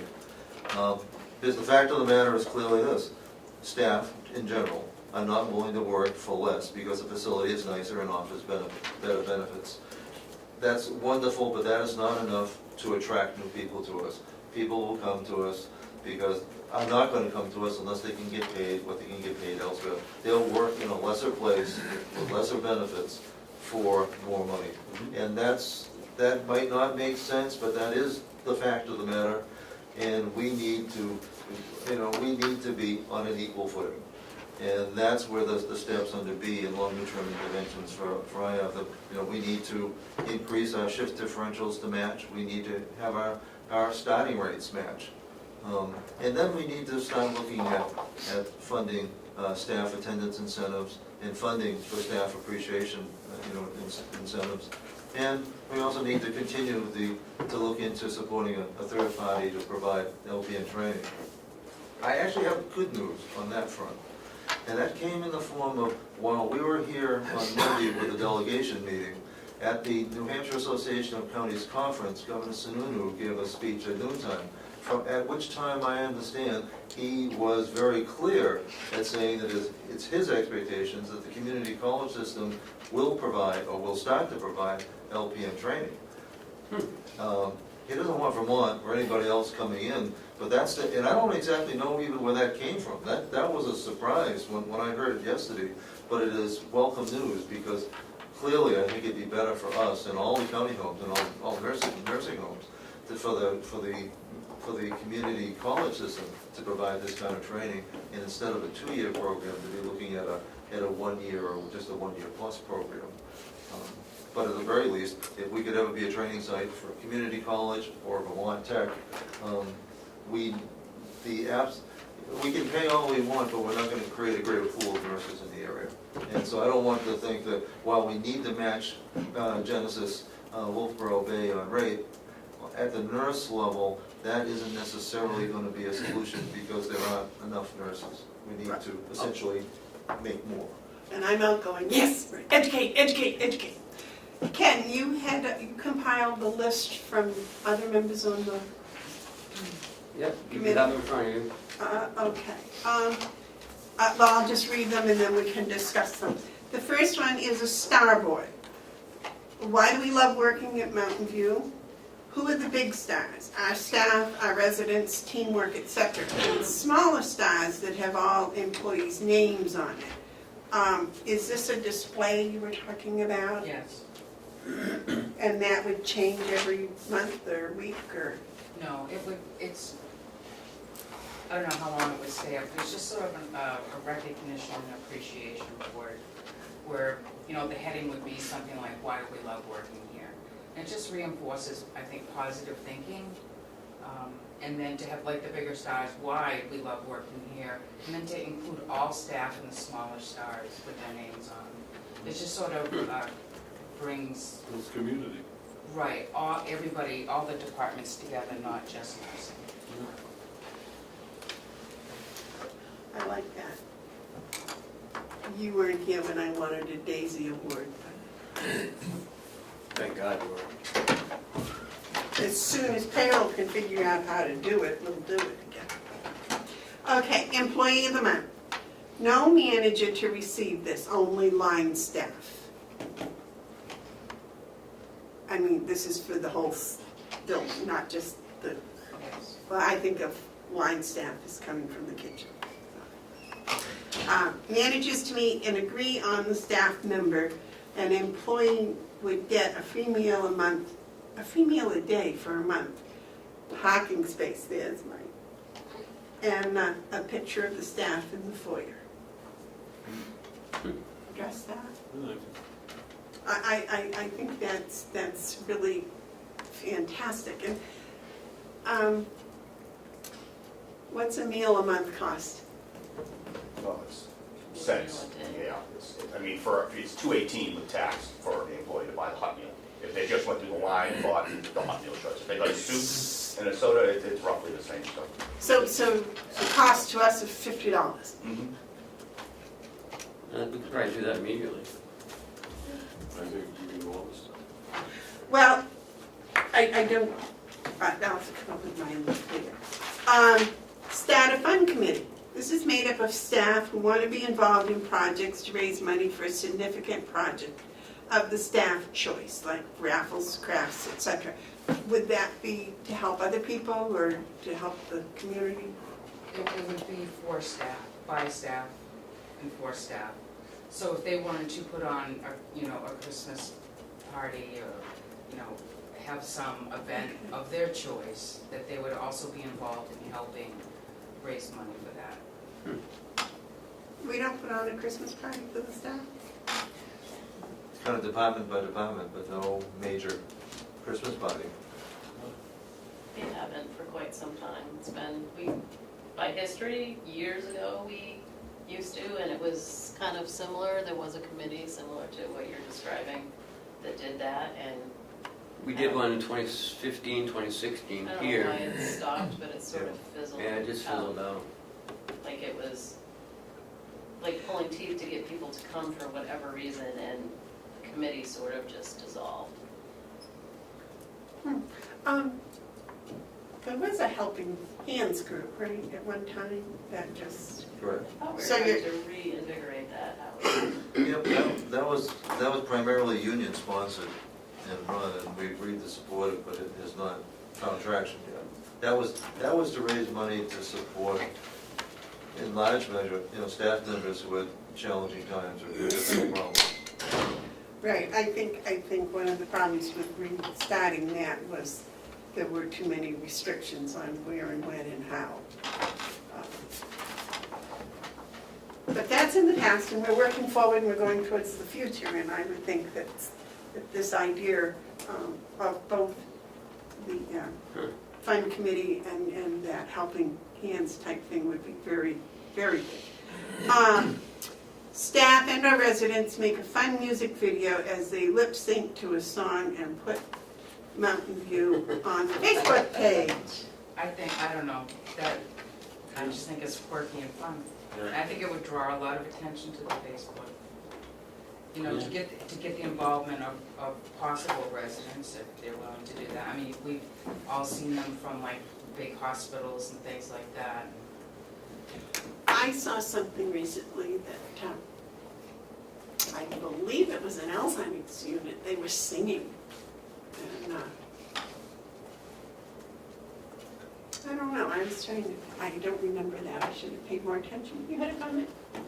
I think this is excellent, and Sue, I think this is something that the administration over there can implement immediately, and I would encourage them to do so. I think everything you list here is essential to building a community and to addressing staff morale, so I'm full support of it, and I don't even know if you need a vote, just, go ahead and do this type of stuff, this is good.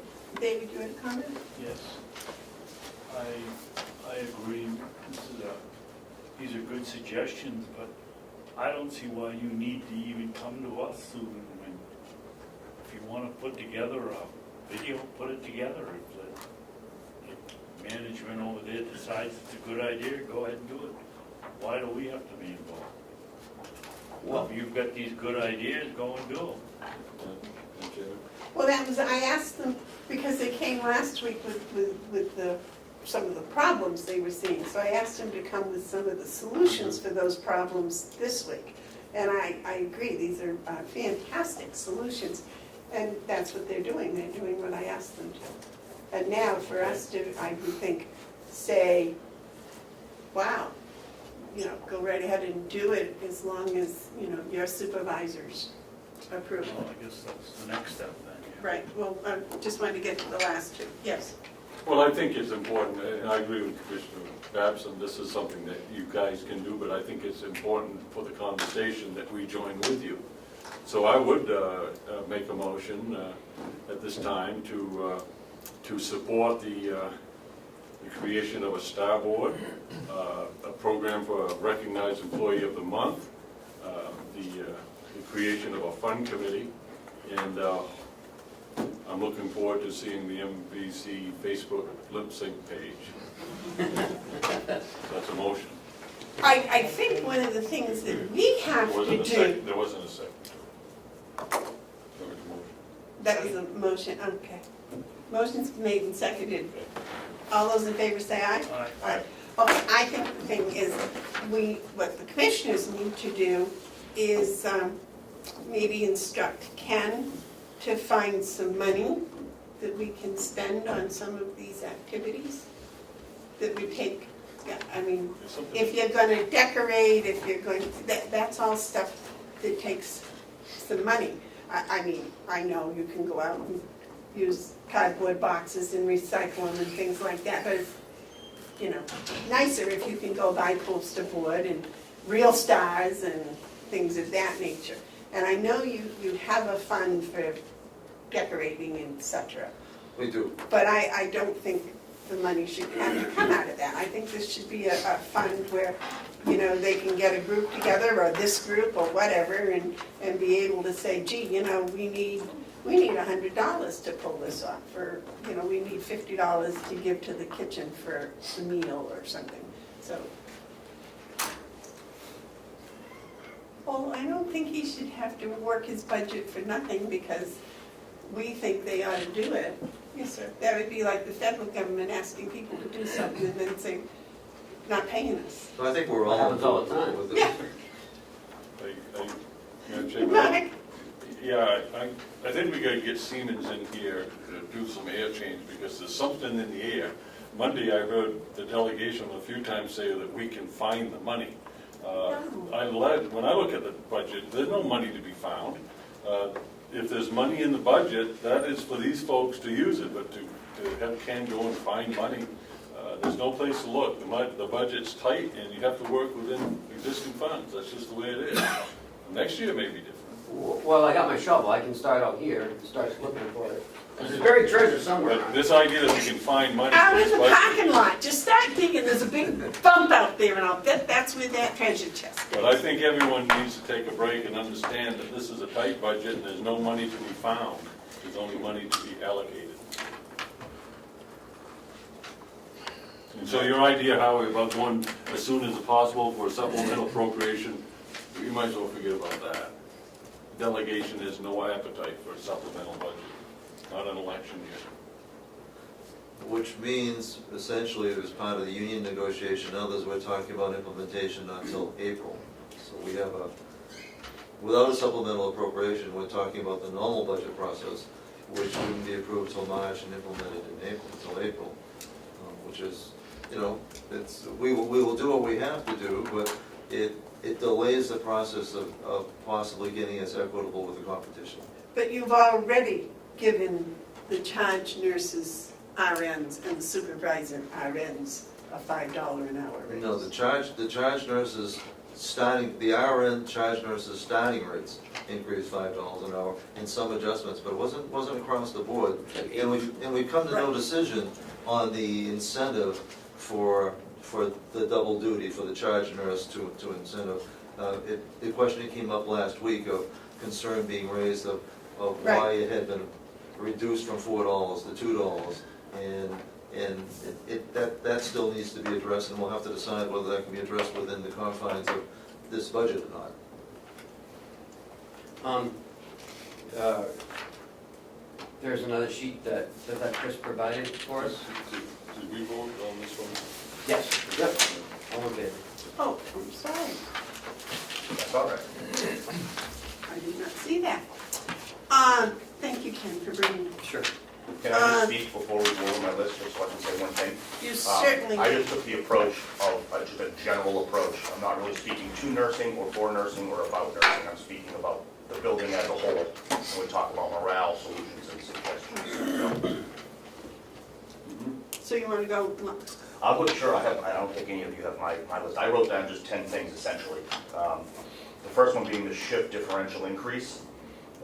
And I just wrote the pro and cons to that. The pro that is that it drastically helps second and third shift if we decide to inflate the incentive for them to come in for the shift differential. It does nothing for first shift. So that's a very one-sided benefit, and I think that we need to look at that and say, I'm not saying give a first shift differential, but the first shift has to be recognized financially somewhere if you're gonna say increase the differential to attract what we need. We don't run a third shift in dietary, so that kind of doesn't really help us at all. And our first shift is, solid. We don't really have a lot of call-ins in first shift, as I don't think you have as many call-ins maybe on first shift as we do second and third. So just in general, from the outside looking in at that particular suggestion, to have to balance it out. don't you have people in there at 4 o'clock in the morning? No, 5. Oh, okay, so that's considered first. David, you had a comment? No, I have a question. Oh. Chris, I don't know much about the dietary end of things, except that I enjoy eating. And, in your industry, is it customary to pay a differential for people that are cooking? And I would think that if the job, if you're a breakfast cook, you come in at 3 o'clock or 4 o'clock and you leave at 10 and you don't get a differential. No, you don't. You don't, but it's just trying to make the point that it's somewhat of a one-sided benefit, is my deal with that. You're rewarding part of the staff with a big increase to come in and work, but not everybody. You don't have anybody that comes in at 11 o'clock at night and prepares food for... No, I don't. But I have plenty of people that come in at, noon or come in at 4.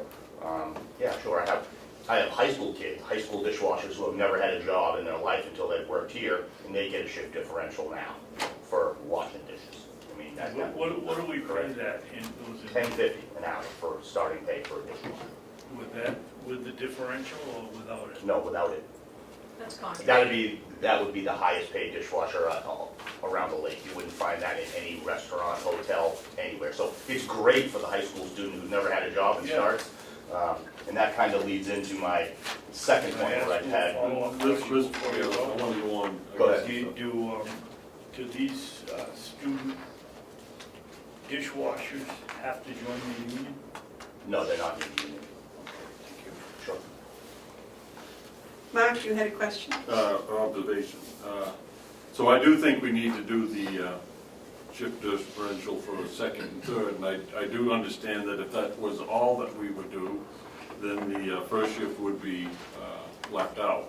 So there's nothing that precludes us from doing something that's more in line to helping the first shift without saying no to the shift differential. So I appreciate that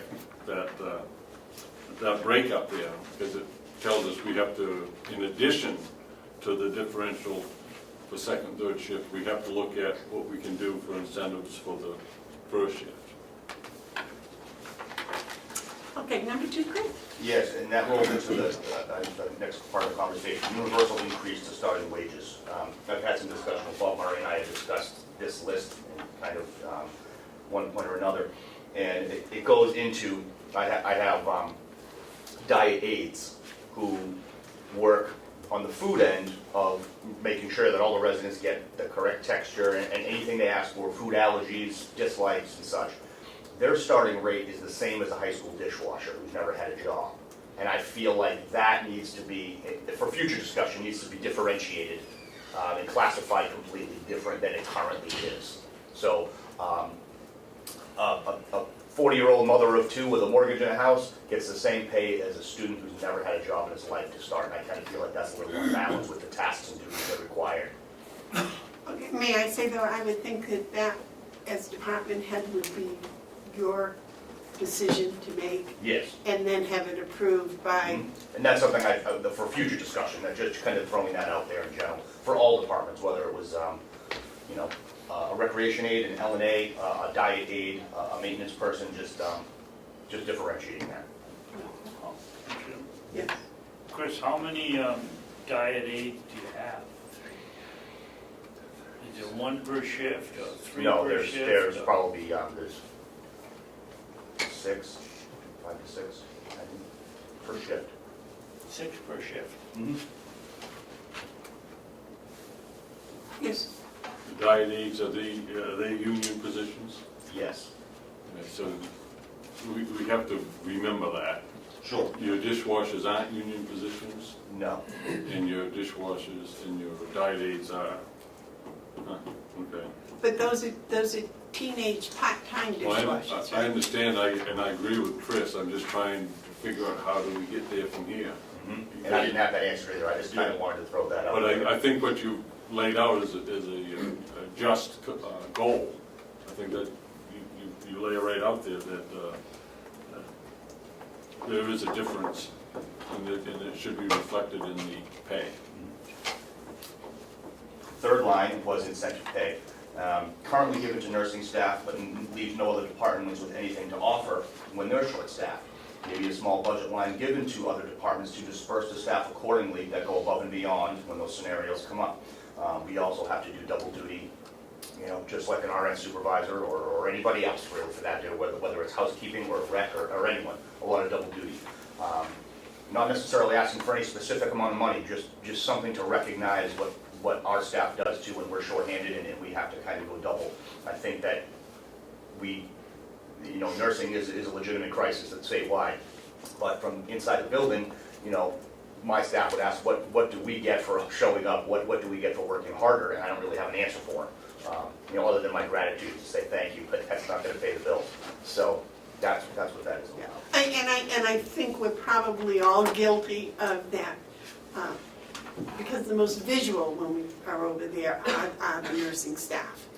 And, so, and even when I go out in the kitchen, if I'm not careful, I get thrown out because I don't have a hairnet, but that's all right, that's their duty. But I don't get there as often as I should to let them know how much I appreciate what they do. And I know that Bob's staff over there never gets the recognition that they really should get from us. Once in a while I'm outdoors and see them, but it's... Recognition is nice. We all love recognition. But when it comes down to it, we're all here for a paycheck. And a lot of the people that come into my department, housekeeping or maintenance, they're being offered entry-level pay, sub-entry-level pay nowadays, because we haven't had a starting rate increase since I've been here, 7 years. And the people that work in my department are grown-ups. They're not high schoolers. They're people with a certain skill. But isn't that, aren't those workers all part of the union? Yes, they are. So shouldn't that be addressed to them? I'm just making a statement. Okay, I hear you, yes. Okay, so it is a slow work when you deal with unions and the contracts, and I don't think it's really been celebrated enough that we have a contract with the nursing home union workers, and until today, during my whole time, we've never had one until today. And it's a better contract. It's not the one that we want to get to, but we have to follow the negotiation outline, and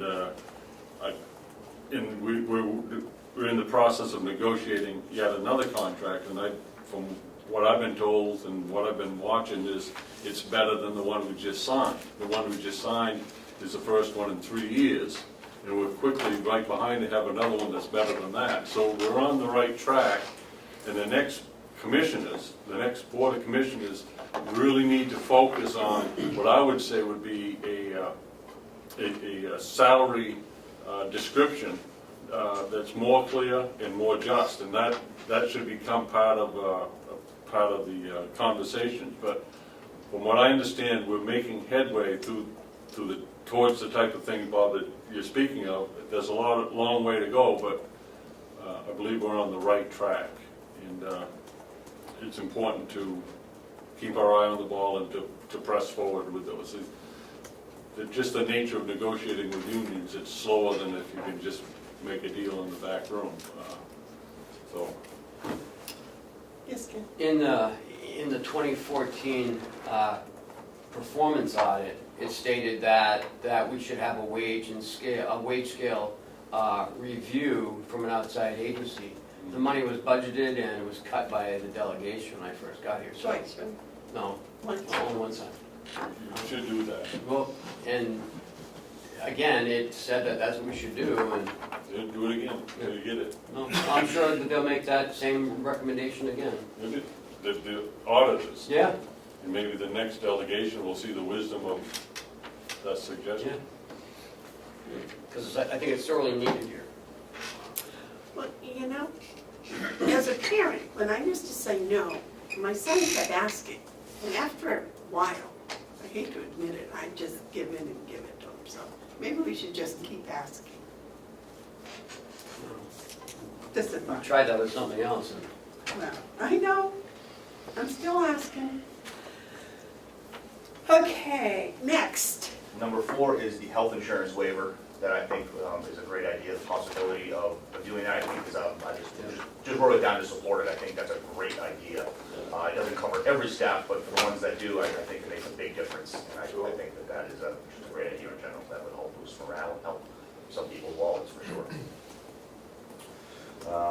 Another one just, could be laughed off the table, but make the benefits cheaper.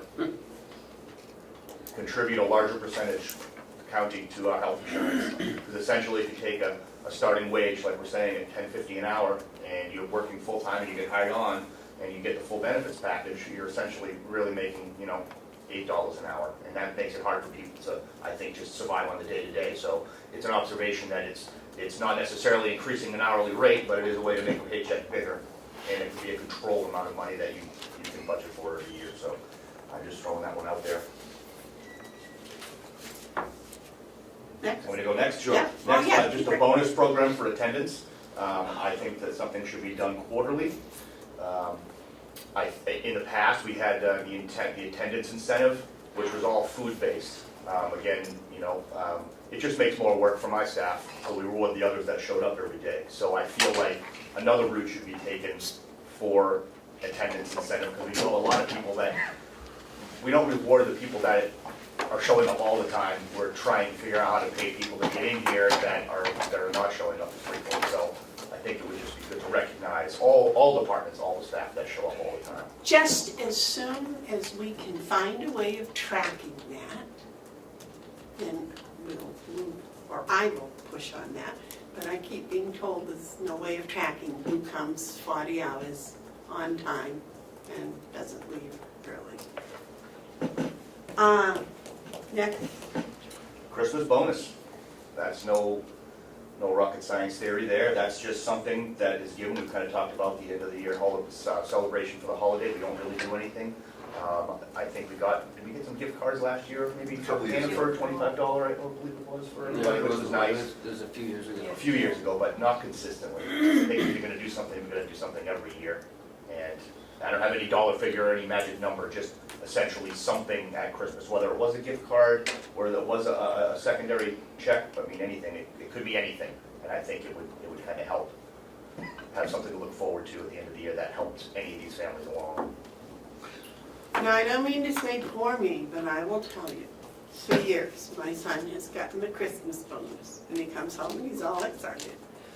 And I, for 30 years, never got a Christmas bonus. But it would be nice if times changed, if we could. So when you do your school budgets, think of that.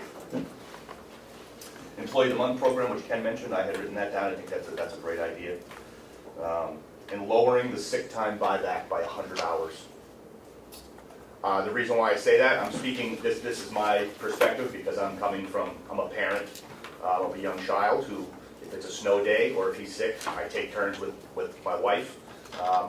I probably in my time will never get to 280 hours. I've been here, I think, going on 6 years. I think I've yet to crest 140. And I was thinking of other people that might be in that situation, that incentive only helps people maybe that aren't in the kind of position of having a young family. And I think that number's really high. I think it should be lowered, and I think that would just... I think that incentive's going away anyways, isn't it? Completely?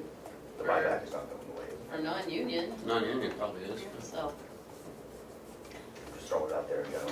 Just for Which in suggestions. itself is kind of discouraging. Well, It's wait a minute. disheartening. Yep. There's not gonna be a buyback for non-union? I don't know, you gotta find the money somewhere. What about a buyback for vacation?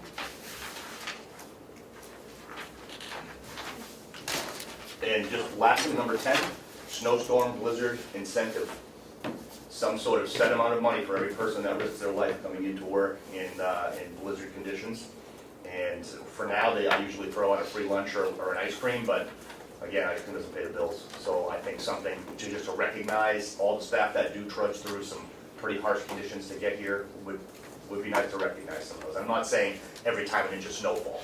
I'm talking about When school is closed. when school is closed, sure. When road conditions and timing of the storm make it treacherous for people that are coming in. I have staff that are driving from, I have one that drives all the way from Ashland, to be here at 5 in the morning, Plymouth rather. So Yeah. that's just one example. I have people work on the other side of the lake as well, and it's a risky business there at 3 in the morning leaving to get here, so, and they do it. Well, and I know we have some nursing staff that when there's a blizzard, they just stay and keep working. But there was one last year, I think. The storm started in the early evening and some of them stayed right through the We next can't day. send people home early and we can't close the doors. Are there facilities for them to sleep and change clothes and shower? There are, we have empty rooms, and we do set up, if we were in crisis, we can set up even the Mount Washington Valley room or the adjacent multi-purpose room for sleeping, but people want to get back to their families. They're willing to work the doubles, but ultimately they want to get back to their own home I know, family. but I would think they might want to wash up in between. Okay. All right, so those are what we have in writing.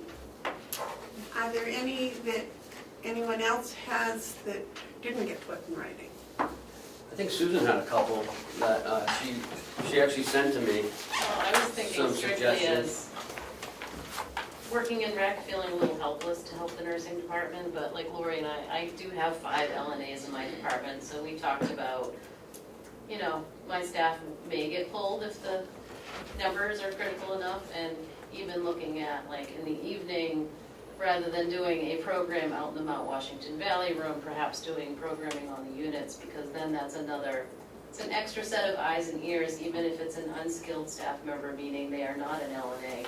They are still someone who can, say to a resident, please sit down, don't stand up, and help prevent that fall, and just be another. It just makes things a little safer the more, during the day, there's a lot more of us around on 3 to 11, those numbers drop, and I think we have seen more falls. So just kind of, I've already talked to my staff about just being more aware of the burnout of the nursing staff. Even when they're fully staffed, it might be that somebody's working overtime for them to be fully staffed. All of my staff are expected to help with breakfast in whatever capacity they can to kind of make sure, and just trying to support nursing in that way. Is your staff, are they LNAs? 5 of them are, not all of them, so about half.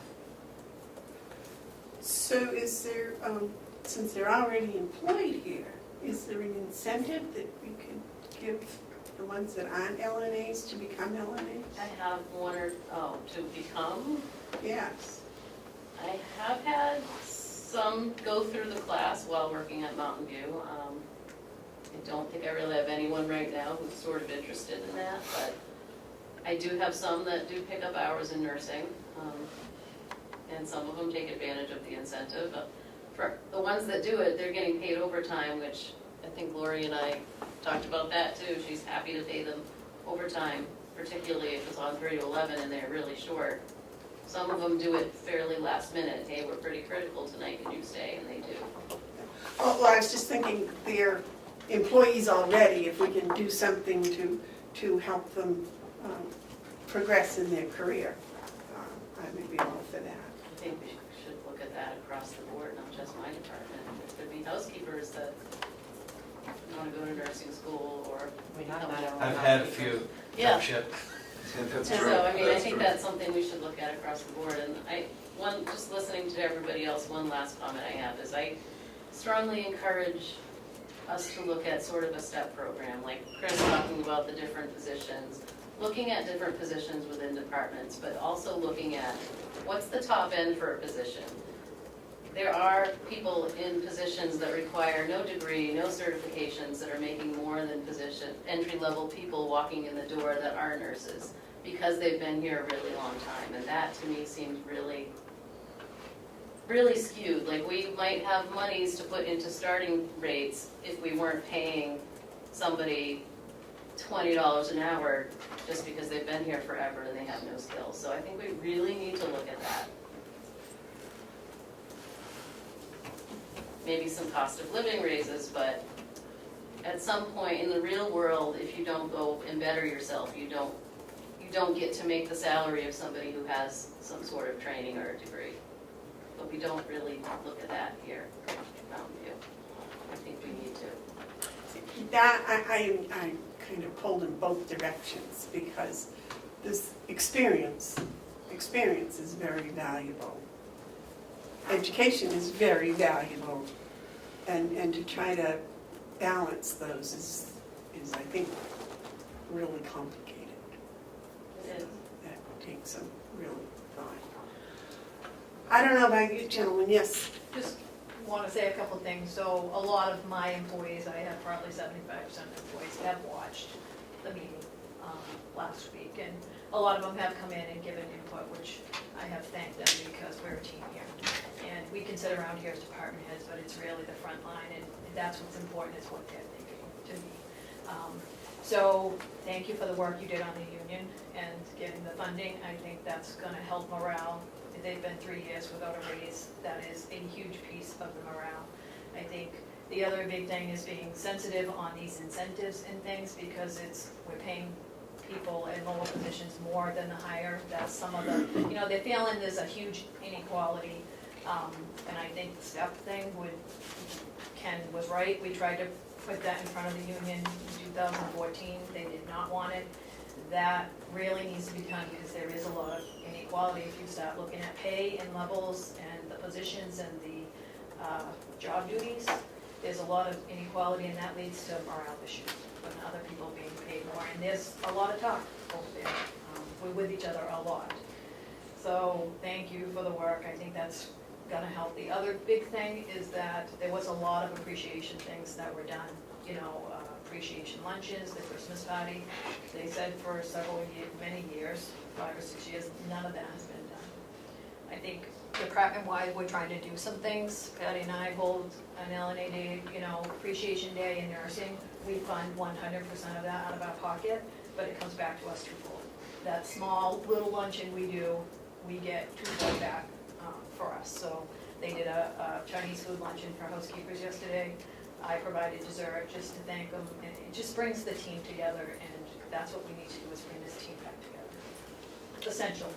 I appreciate all the effort that you have put in, and I do want to tell you that I think,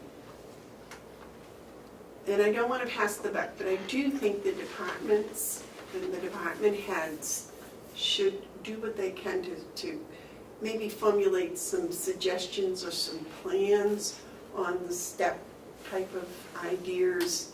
And, if it's something that we have 5 departments and they all come up with basically the same ideas, then I think when it goes to union negotiations, it might have a little more impact. And I understand where the unions are coming from. That probably one of my biggest problems with this whole situation is I can see both sides of it.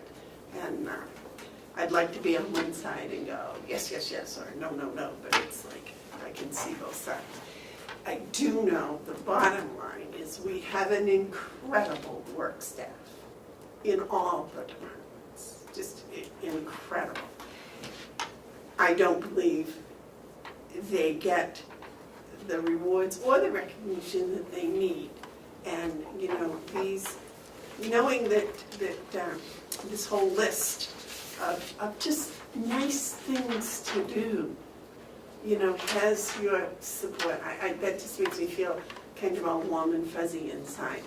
And I, for one, would do whatever I could to help or come or whatever. Mark, you had a comment? Actually, I want to do something.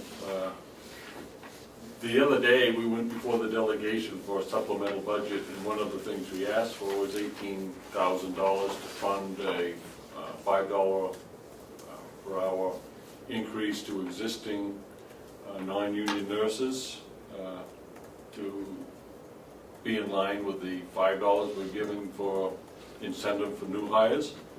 And there was enough confusion, I would put it out there, and misunderstanding about how that would work, that I wanted to take this moment and just clarify some things and ask that next week we take this up with a vote.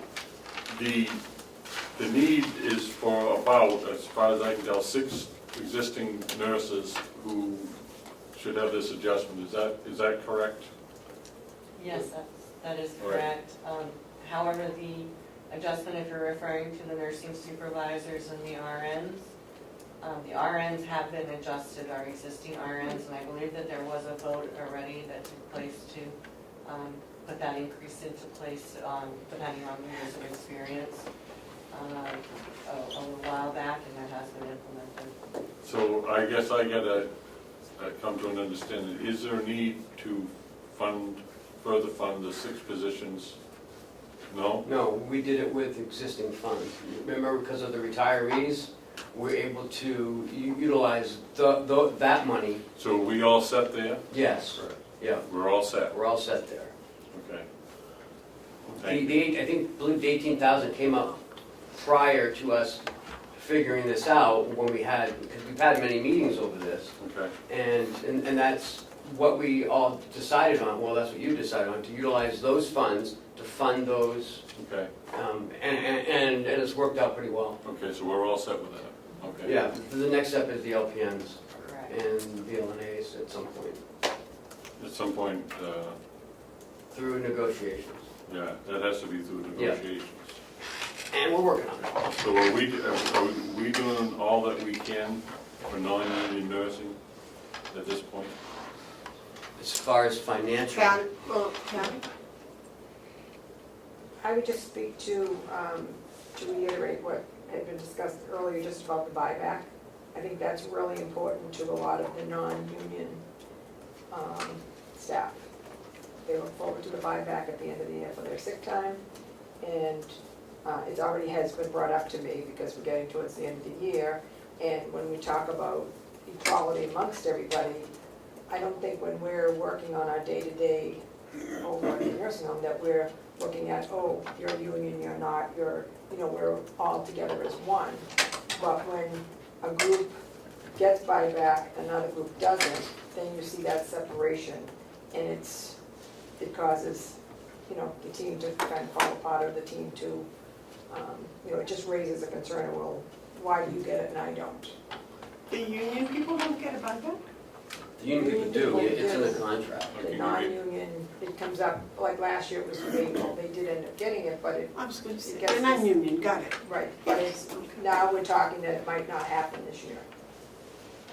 So I would just like them to, whoever makes that decision, to think about that it does divide, just as it's great that we look at, who's getting an increase, who's not, but again, it impacts some people, it doesn't impact everybody, even amongst the nurses. Some nurses got more money, other nurses didn't.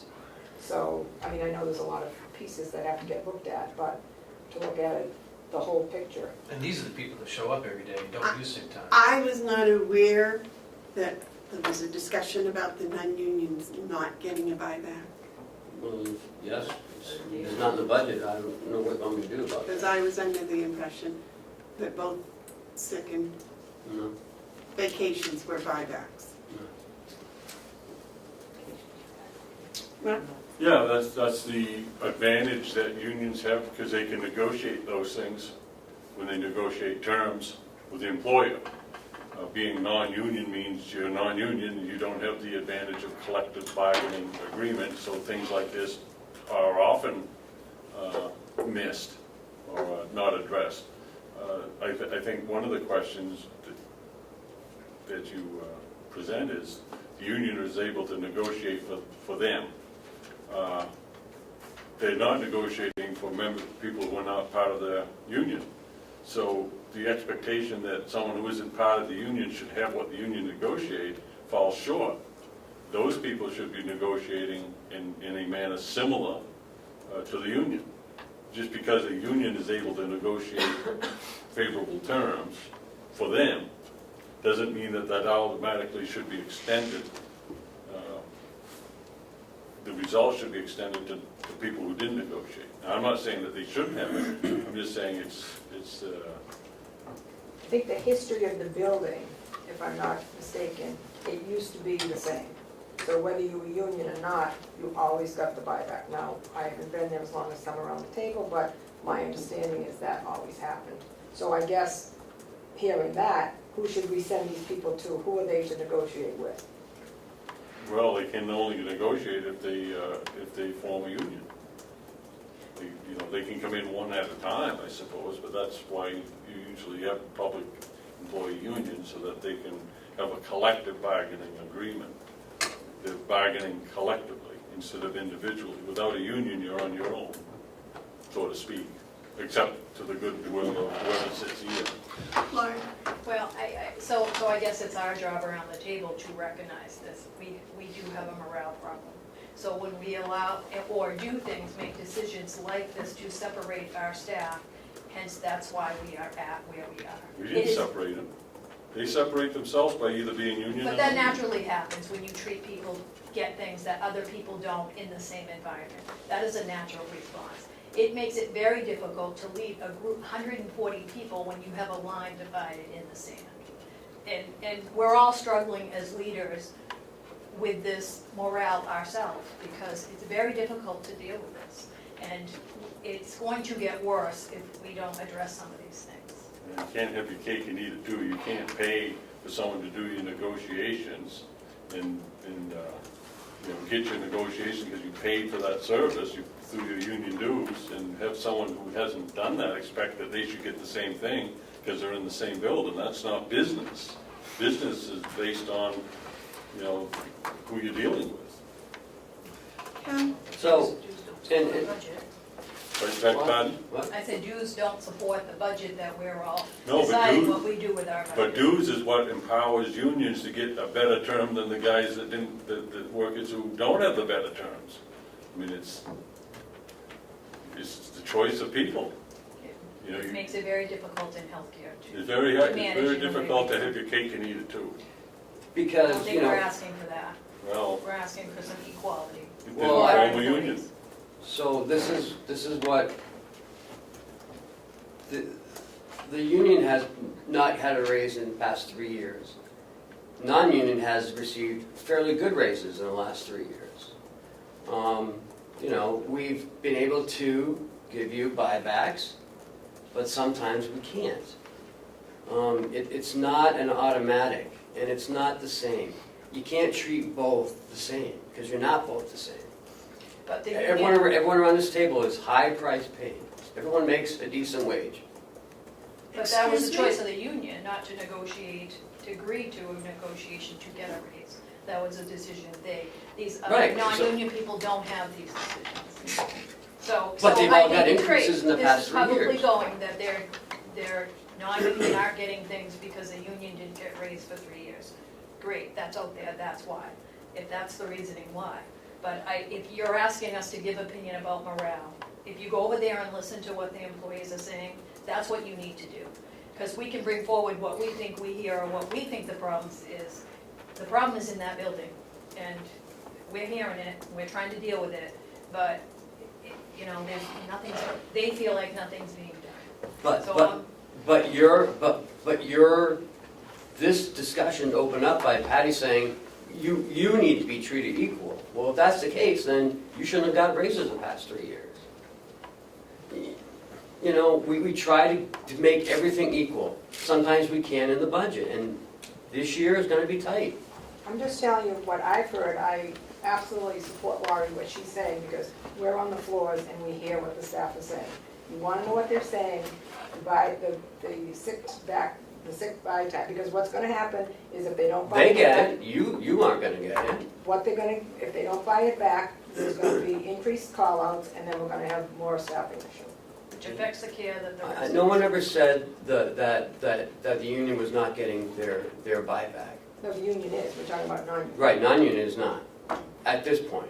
Okay, so At that's, this point, they're not so getting. that is a problem that's already come forward. People have said, when you're talking about morale, you know, this is something that they're already talking about. I didn't bring it to them, Yep. Laurie didn't bring it to them. They came to us and said, you know, when you're talking about morale, which is what we were tasked to do here, which is why we're sitting here, that comes up as an issue. I'm just putting it out there that that's, so. when they don't Then get tell their- them that when they don't they've get got an their- increase in the last 3 When they years. don't, okay, And so they I'm have. just putting it out there, when they don't get their buyback, Yep. they're gonna be sick, and then we're gonna have no staff to take care of the residents. So That's it's a vicious their, circle. that's their choice. So that's been agreed upon, no buyback for non-union? At this point, there is no buyback, Okay. at this So point. they need to be notified because they're asking, and I don't think I should be putting that out. It needs to come out from administrator or you that there will be no buyback for, there is no money to support that because they're teetering whether they're expecting it or not. It comes right around the holidays and they're making ends meet with that buyback and that's what they've done. They're So what? if you could put out communication, they're trying to make ends meet with the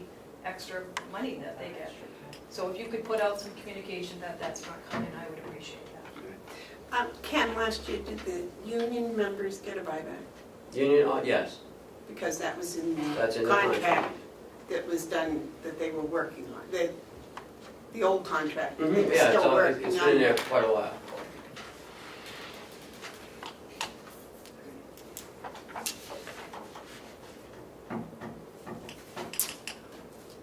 Oh, I don't want to end this on a sour note, that's because it's been very, I thought, productive and certainly informative for me. And I think that this meeting together is excellent. I know right now we're doing it because it's a crisis, but I would like some sort of a schedule so we could do it somewhat regularly, because I think it's very good. Yeah, well, absolutely. I think it was, I guess it was your idea, so, Well, it came up in one of Howie's Thursday meetings. I decided, you know, that this is, you know, it's actually publicized, so yes. more people can become aware of it, and I guess a lot of people watched it last week. Part of the conversation. Huh? Then they can be part of the conversation Right. in a way. And- Well, and that's- because they're not gonna solve it sitting around their table, it's only gonna be solved here. And and with the delegation. And this is a lead for us to hear what 300 people over there have to say, because they can say it to you, because if all 300 come to talk to me, I'm not going to hear most of it. But in the departments, if you can work on these things and you know, bring us what they're saying, because that's important. And I promise we're not going to shoot the messenger, you know, because that does no good. What we need to do is to find some solutions to work on it. I hate to keep bringing up the issue of dollars and cents, but you know, that seems to be part of the issue. The other things I think are fantastic, and I misspoke, I guess, when I said that Ken needed to find funding for this. The funding will be forthcoming. How is that statement? So if you're planning something, whether it be a bulletin board or whatever, if you would speak to Howie about it, and Howie can speak to Ken and to us, and we'll find the right line to pick it out of, I guess is the correct statement. You're going to have pumpkins. Are those going to, any of those staying at the nursing home for decorations, or are they? Well, we've got about 150 pumpkins, and it's up to these folks on what they want to do. They decided we'll keep them out. One per employee for as long as they last, Plus gourds. plus a couple of goats. Say about 150. Okay. So, You might point out some of the Spiderweb Gardens is getting 70 cents a pound for their pumpkins. So it isn't a big gift, but it's something to help them out. They sure can. don't think about the 70 cents. Think of the hours that Commissioner Babson has spent out there toiling in the pumpkin patch, from the plowing, the harrowing, the planting or tilling or whatever. And, you know, This been isn't hours, it's about, been- I appreciate that, but this isn't about me. We had the field there and it should get utilized, and it just seems like a nice thing to do. We don't overpay our help, so if we give them any aid at all, let's do it, and that's what I did. Those symbolic gestures are important, and I think it's going to be much appreciated. I wish we had pictures of him out there reading, I really do. We could put them up in the pumpkins. Those would have been good for Facebook. Yeah. You can be on video. Some of the pictures of the way he looked when he came in here after reading was better, I think. You can make a Smashing Pumpkins video. All right,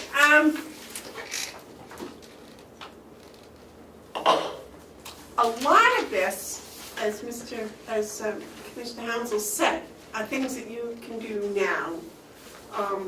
And as I said, if the funding was necessary, get it to Howie, and it'll be appearing, as long as it's not too awful much. I mean, we can't have the Beach Boys come for the party as much as I'd like them to. The rest of it, I really appreciate. I think a lot of this is going to help Ken going forward with the union negotiations, which I like the idea of each department head coming up with some sort of a breakup, or, you know, what's done. The more important jobs and how that would work out. Because you know the jobs more. I mean, I had trouble just figuring out who was getting paid what, you know, so. And that's only in the nursing department. I have no idea what your department's being paid for. It's Chris, you know, it's tough. But I really appreciate your time and your effort, and the results in these departments, I think those can be happening. I don't know about an October 12th party, but certainly I'm looking forward to seeing the bulletin board. And I was thinking about that bulletin board, and I was wondering if staff members could make additions to that bulletin board, like, you know, putting a star up and saying this is for Patty because she helped me get my quiz correct, or, you know, just the little reasons as to why, you know, that might be helpful. Just a suggestion. All right, anything else for them so they can get back to work? John? Oh, all right. Thank you, Commissioner. Thank you all very much. Holly today, Bob today. Thank you, everyone. Thank you.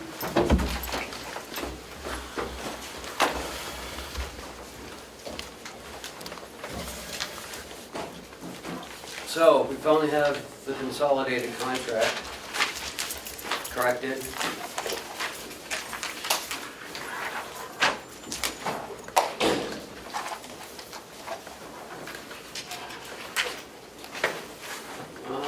You have two of each, right, Bob? Yes. No, they're two separate. Okay. Yeah, that's the problem. They're always separate. Yeah, they're separate, but they equal the correct number. They're only separate because they're two different types of lines. Where's the umbrella one? And we've got that in the folder already signed in process. So what you have is two contracts before you. One of them for 3 lines and one of them for 19 lines. The 3 lines are our elevator and fire service lines. They require a different type of a service, so they're separated from the communication lines, which we have in 19. What these lines are just the plain old copper telephone service lines. But by agreeing to a term, they're going to lower our rate from roughly $35 a month to $18.50 a month, plus associated fees. That's, What is the $14.50? That's the actual cost of the service. It's broken down on the second page of,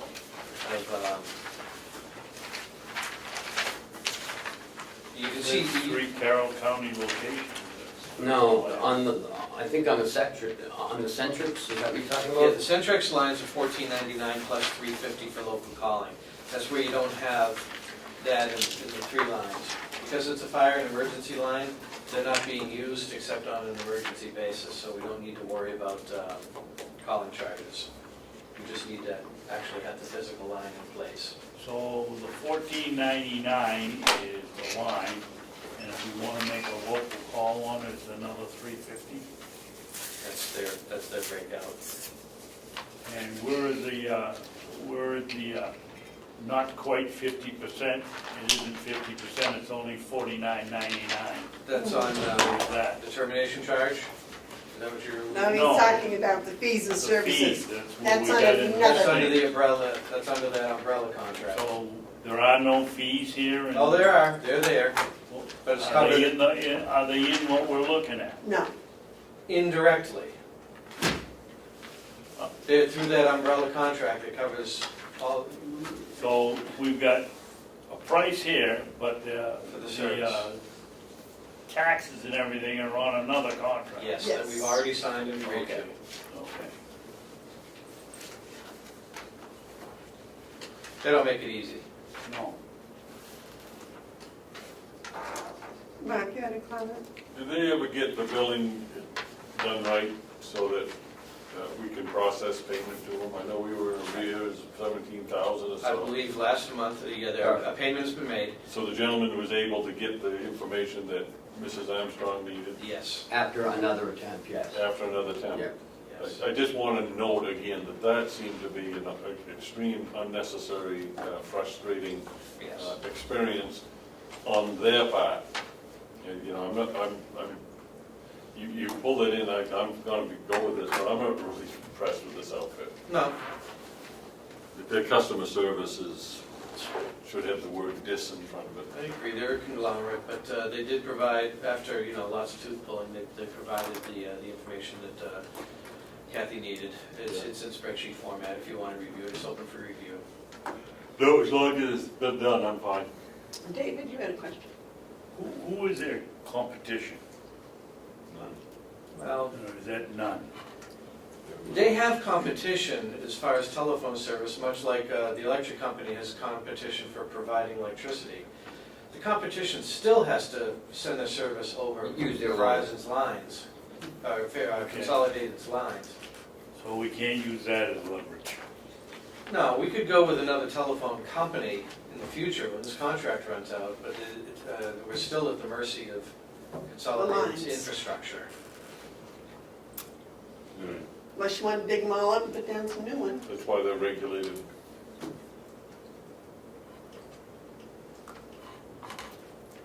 So we should have vote to sign so we can lower our price. A vote to have me sign. Yes.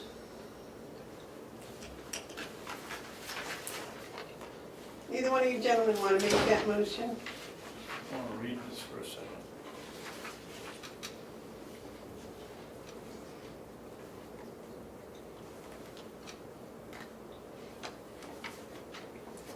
There's no wordage change, No, it's the same one as, just the numbers. right. The wording we worked on a couple of generations ago. And there's nothing in here about automatic. Renewal. No, when our contract terminates, it goes to a month. Month to month.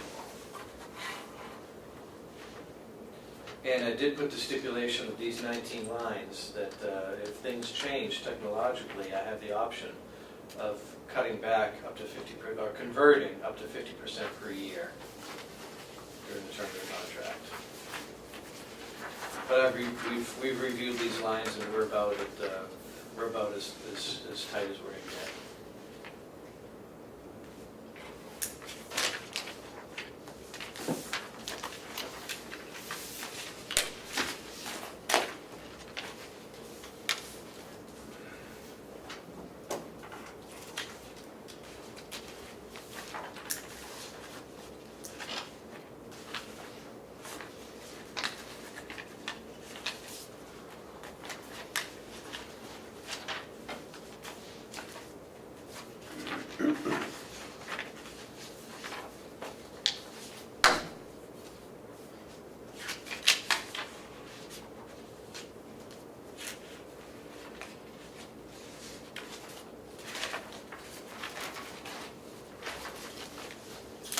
All set? Yep. Okay, I like a motion. I await a motion, I'm sorry. One of you gentlemen wish to make a motion to sign this?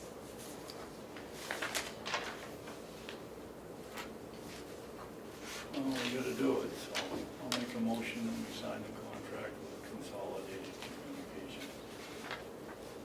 Do I have a second? I'll second. Is there any discussion? All Yeah. those, yes? Mark, you seem to be opposed to this, you have a reason? Yeah, I do. I'm not opposed to this really, I'm opposed to them. I am finding myself a little bit less forgiving of large corporations who forget their manners. And I'm going to vote for it, but I'm not going to speak enthusiastically as though it's any great deal. If I had another option, I'd be wanting to pursue that. I'm not impressed with Fairpoint, now Consolidated, and haven't been for some time, and they just gave me more reasons to this whole episode. I can't help but remember the performance, if you will, of the account manager who was here just a month or so ago. I thought that was highly unprofessional, and for us to have had to wait as long as we did for the proper billings and be chastised for being late, for not paying on time, I find to be highly unprofessional. I'm not a big fan of this company. I wasn't going to say anything, but since you asked, I thought I'd let you know. I think we all agree, because unfortunately, when I was a teacher and people behaved the way that gentleman behaved, I would have had a written apology. But you cannot demand that from people, especially when they work for people that kind of have a chokehold on you and you can't get away. Superiority complex. Yeah. Yeah. I'm not gonna let Commissioner Hounsell stand alone. I agree with everything he said, and that's why I asked if there was competition, and we have to pass it, and I think that the gentleman did a terrible job in his performance here. This company hasn't impressed me at all, and I hope the record will show that if we pass this, which we really don't have an option, and so when we pass it, that the minutes show that at least two of us, and I don't know about the chairman, don't think this company is giving the service that they should. Well, I think that's a unanimous. And I'd stand by that sentiment as well. I obviously have had pretty intimate dealings with this company for the last 2 years, and the reason we chose them is because they had the infrastructure and they competitively priced their product with their competition services. So that being said, rather than divide up the two companies with infrastructure and a company, we chose to go with the company. In the best interest of the county, I still think we're there, but they certainly did not make it a comfortable experience, Pleasant a experience. pleasant experience, thank you. I would hope that you have the opportunity to express our dissatisfaction with the customer service, even though we already made a customer. Maybe they can improve. Okay, so the motion's been made and seconded. All those in favor of having me sign this, say aye. Aye. Aye.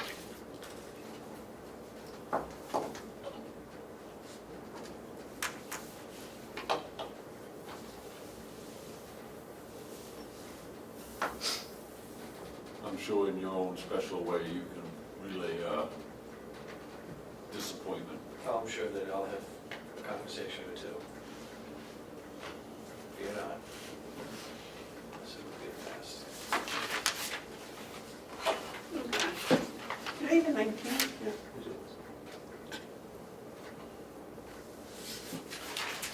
Well, I hope it shows in the minutes that it was,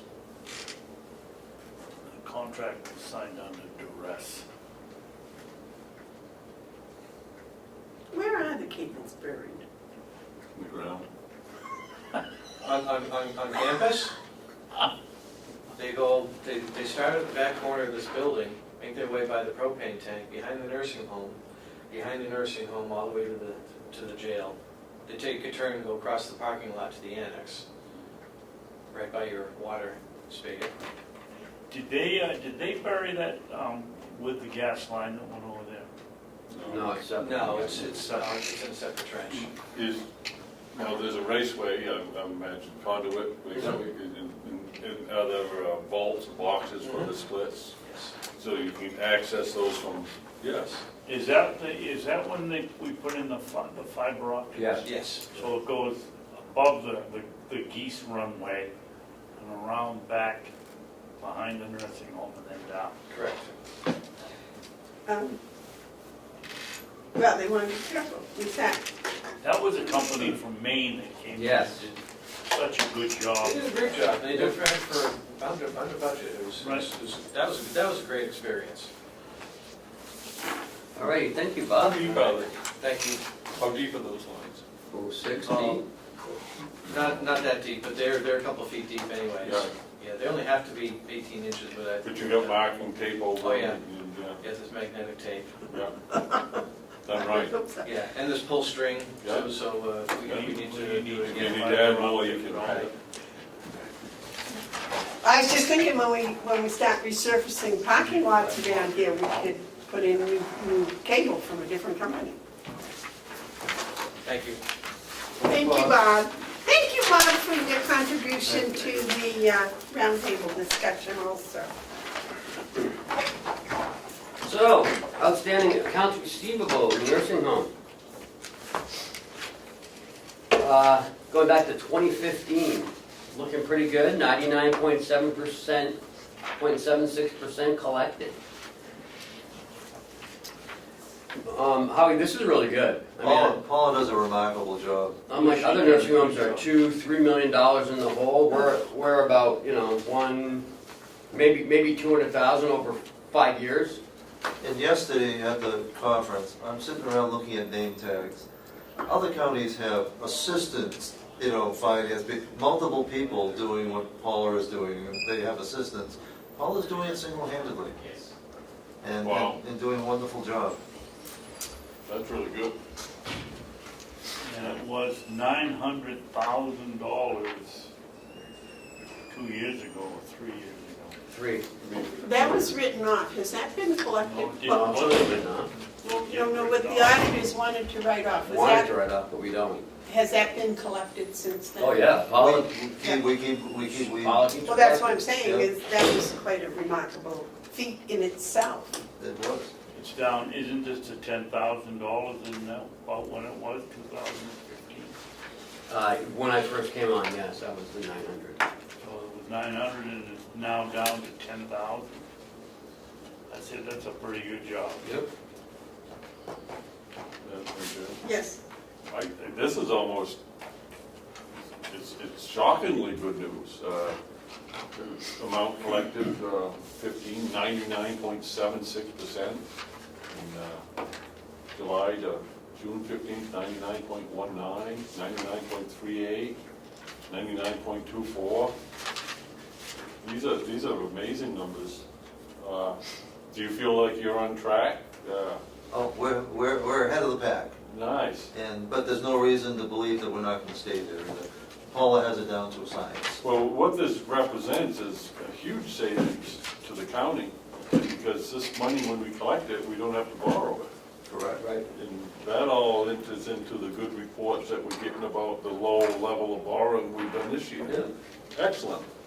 But I do want to point out that the money was invested in a new computer system program that has made it physically possible to get this done.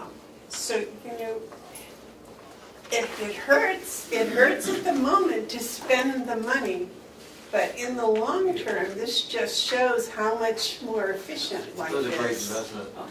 And this year, we were also saved by the bell, thanks to Representative Kurt. If Medicaid managed care had gone ahead, having to deal with 3 other companies would have extended our receivables. Yeah. They make their money by delaying payment to the Of course. provider. Now that that's behind us, I have confidence that we can continue with this. If that had gone through, it could have been a different story. It would have been a difference. And it would have nothing to do with Paula, it would have to do with Just them not time. paying in 30 days, but them paying in 3 and 4 months. Other counties write off millions. They write it off because they're not as aggressive as Paula. Which counties, when you say other counties? Stratford? Well, the one I came from, yeah. The big counties. They write it off? Yeah. Other counties, Grafton, Coas and us, we chase the pennies. But the bigger counties, they're advised to write it off and be done with it. After 3 years, right? Well, No, no, after a after a year. year. After a year. You know, just tying things together, when we talk a lot about incentives, this is something that should go noted, that this really is Paula's work. Yeah.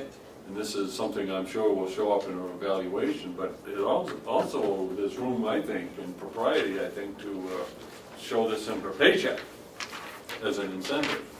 And that's what Stratford had to do because If you could get, they had to incentivize the person to start getting more money. But Yeah, they but- still lose money.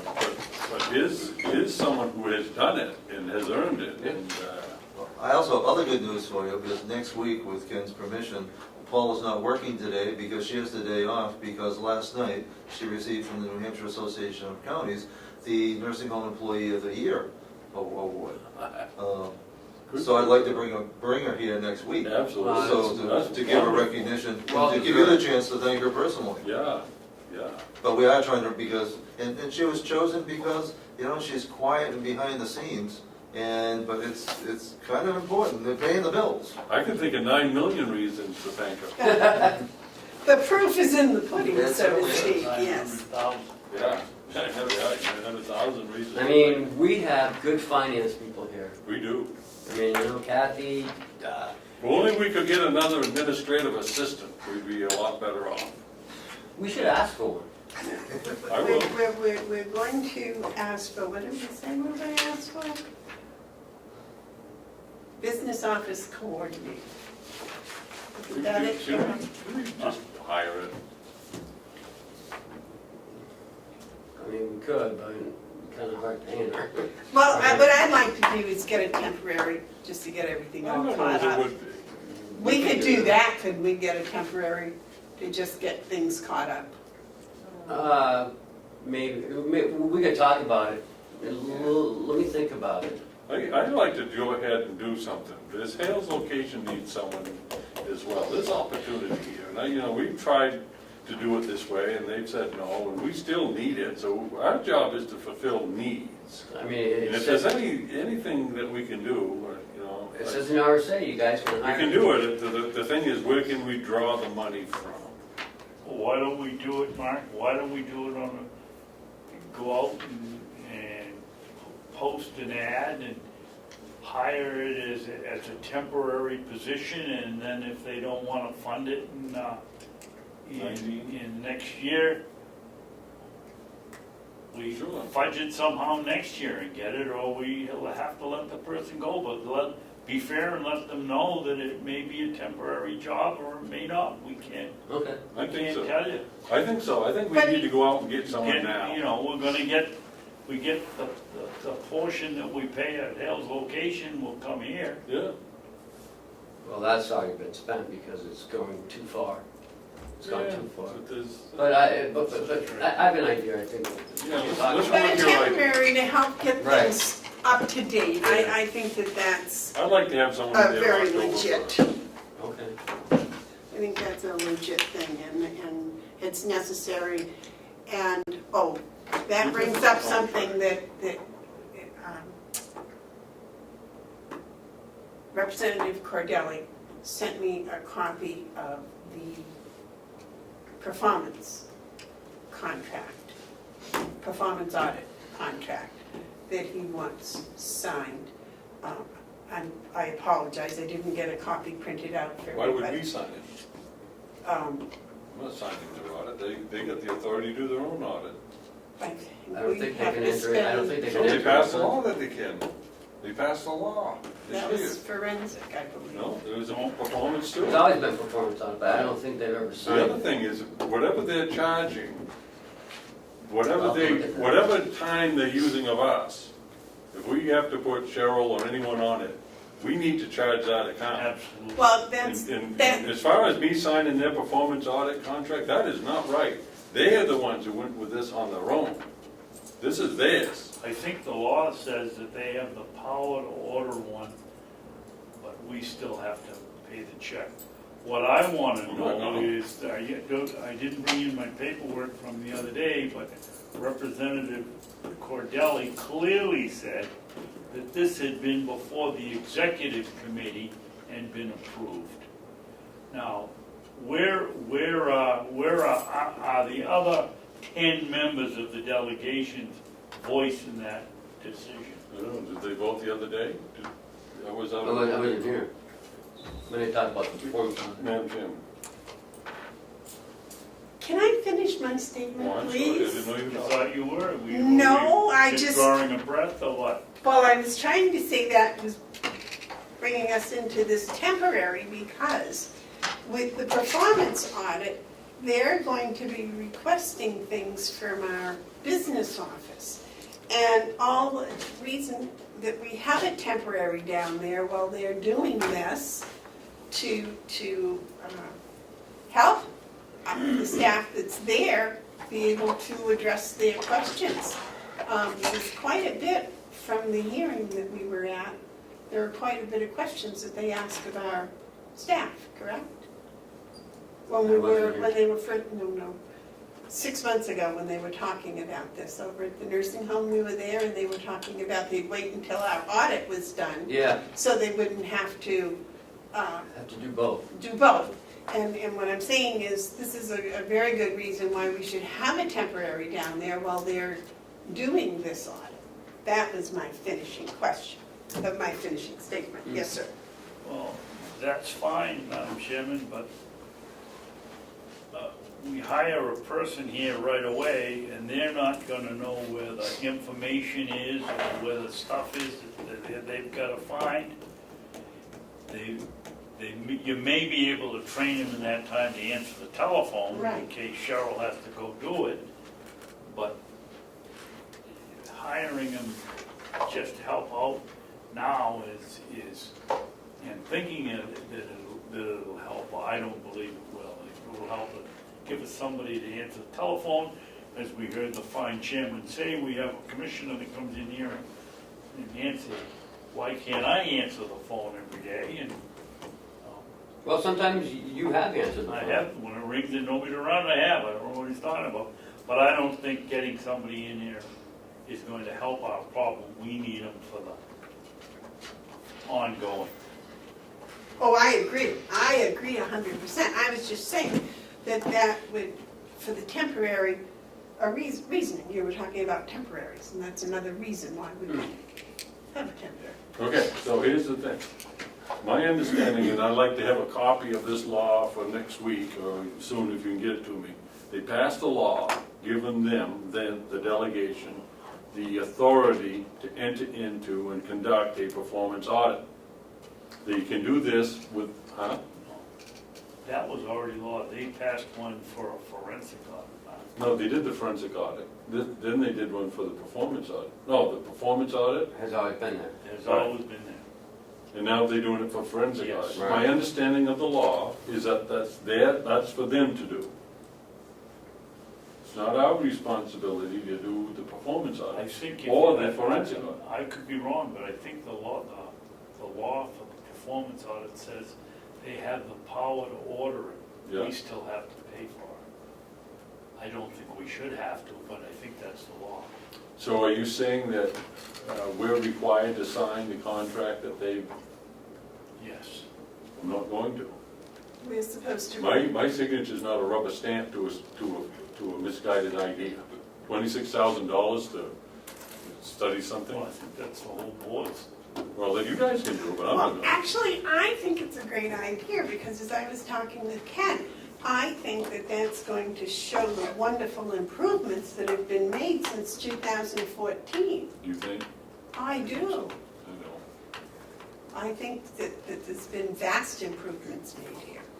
So who pays for staff time that's spent, our staff time that's spent helping with this performance audit? Where's that money come from? Well, you're absolutely right on that. We should bill them for every minute. And it should come out of that $26,000? Yes, absolutely. So if there's a contract out there, or whatever the amount is, 24,750. all right, so is the difference enough for us to pay for our staff time? 25, that's like 1,250. $1,250? That ought to be transferred to salary lines then. I don't wanna nitpick, but it's gonna take some money to pay for our staff. 60. 5 hours a me is a couple $100 in my time. Plus yours and Kathy's. When they appropriated that money, does that go into a specific line in the budget? Yep, for the performance audit. It might be a contingency line, I'm not sure which one. Well, we can spend out of that. Only if they agree. Has to be two sides, the same. $26,000, if we agree for the 24/5, We can they spend. have to agree to pay the balance for our staff time? That they would have to agree to that too. You sure? Yeah. Because it has to be two sides. We've gone through this when they had a $100,000 contingency line when I first got here. The commissioners would ask for transfers from the contingency to the audit line, because they were doing 5 audits, or 3 audits, or 4 audits in one year. And we'd have to bring it to delegation would have to authorize it to spend out of the contingency line. They appropriated 26,000 the other Right. day, Yep, even though the contract's only for 24. 750. 24,750. That's $1,250 less. That should be transferred to our salary line. I agree with that. Would that be Well, enough? if we have to sign that, then I think at the same time we should initiate a transfer of that money to salary lines. And once they agree to that, then we can sign the contract to start the performance of it.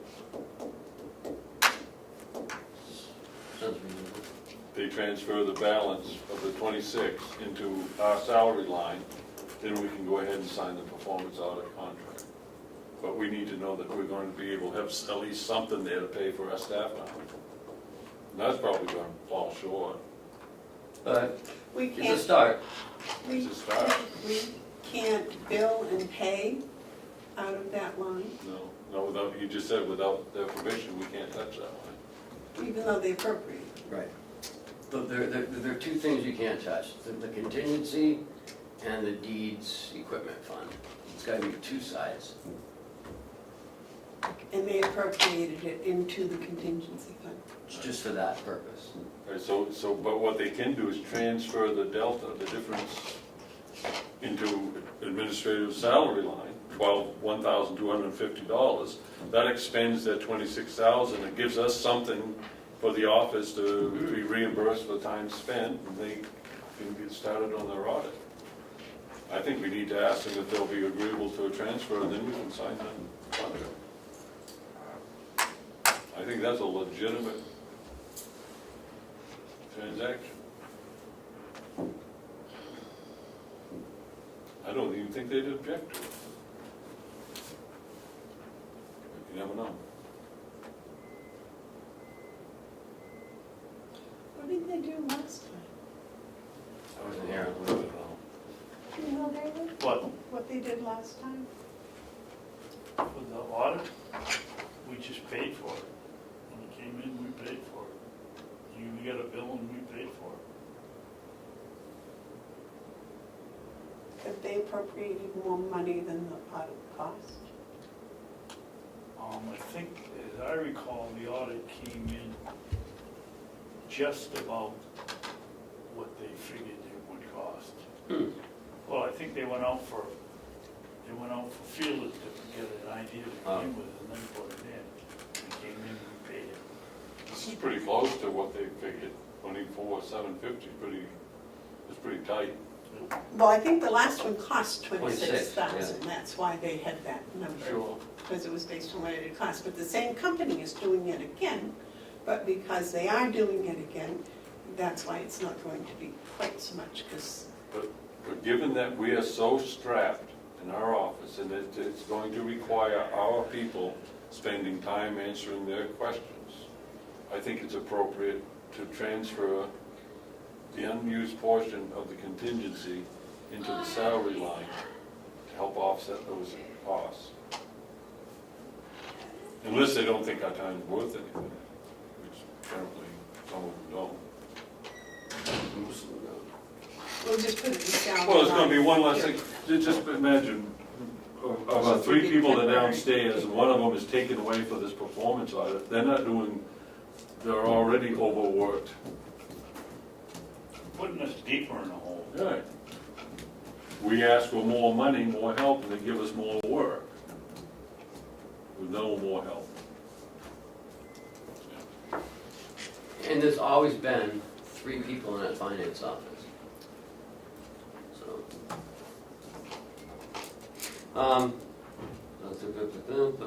You want me to go to the yellow folder now, or are we done talking about this? And I'll bring everything next week?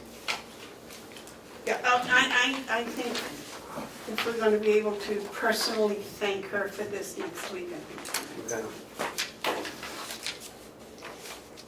I have here a State of New Hampshire Department of Safety resident pistol revolver license for Hales location.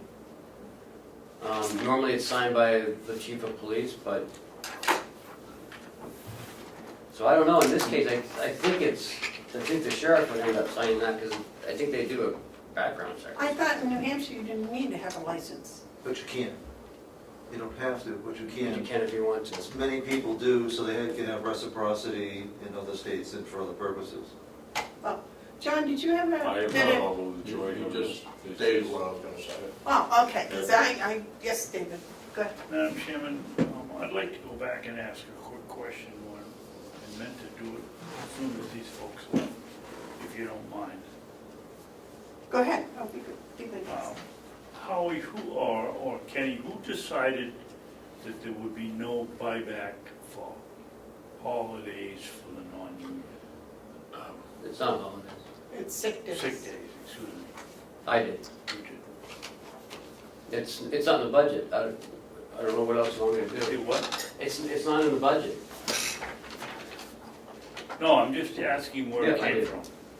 But when there has been money, it has been approved. Right. It has been for the last 2 years. Like last year was towards the end of November, but when we saw we had enough money in the budget, Why didn't we put it in the budget For this year. whenever it ran out this year? they don't let us do that. Why didn't we, when we did the budget last September? Because they don't let us do that, is what I'm saying. Who does it? The delegation does it. Well, if we put it in the budget, we give them on December 1st for for this year, they either No, have that- to take that- it out or that- leave it in. That's for 19. We get it in I'm just December. going back, where, you took it out this year, saying. So we have- far, yes, I have. I said the same thing saying- last year Saying when we I, have no money. right.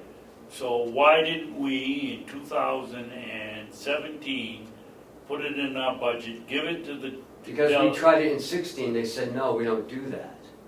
We're not budgeting for sick time buyback.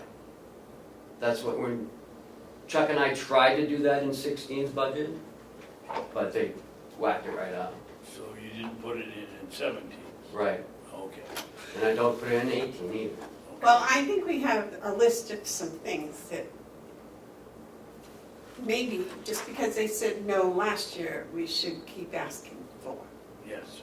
Even though they say no for 20 years, it's still our responsibility as the commissioners to say, we put it in the budget and the delegation said no.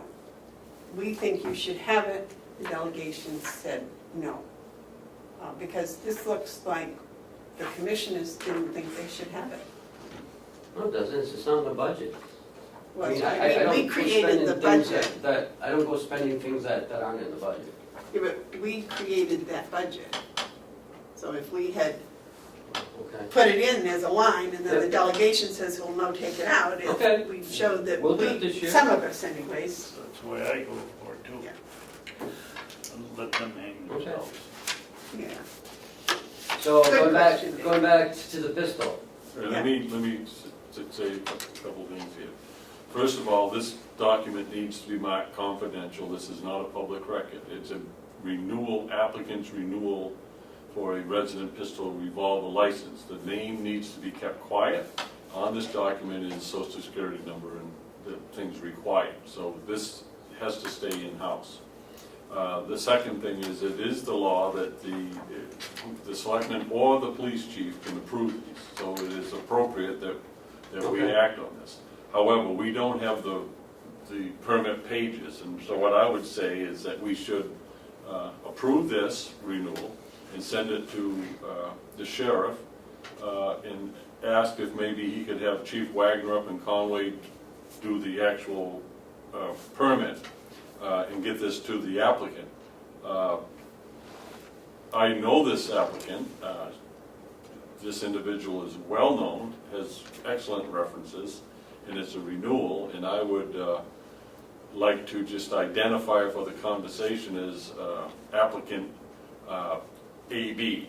It's not our not the initials, but AB. So I would like to make a motion that we approve the renewal application for a residence pistol revolver permit for AB at this time. Can we do that without a background check? Not being- Yes. I don't know, I've never done Yes. this before, I have no idea. Yes, we can. You don't need to do a background check. Most police departments would.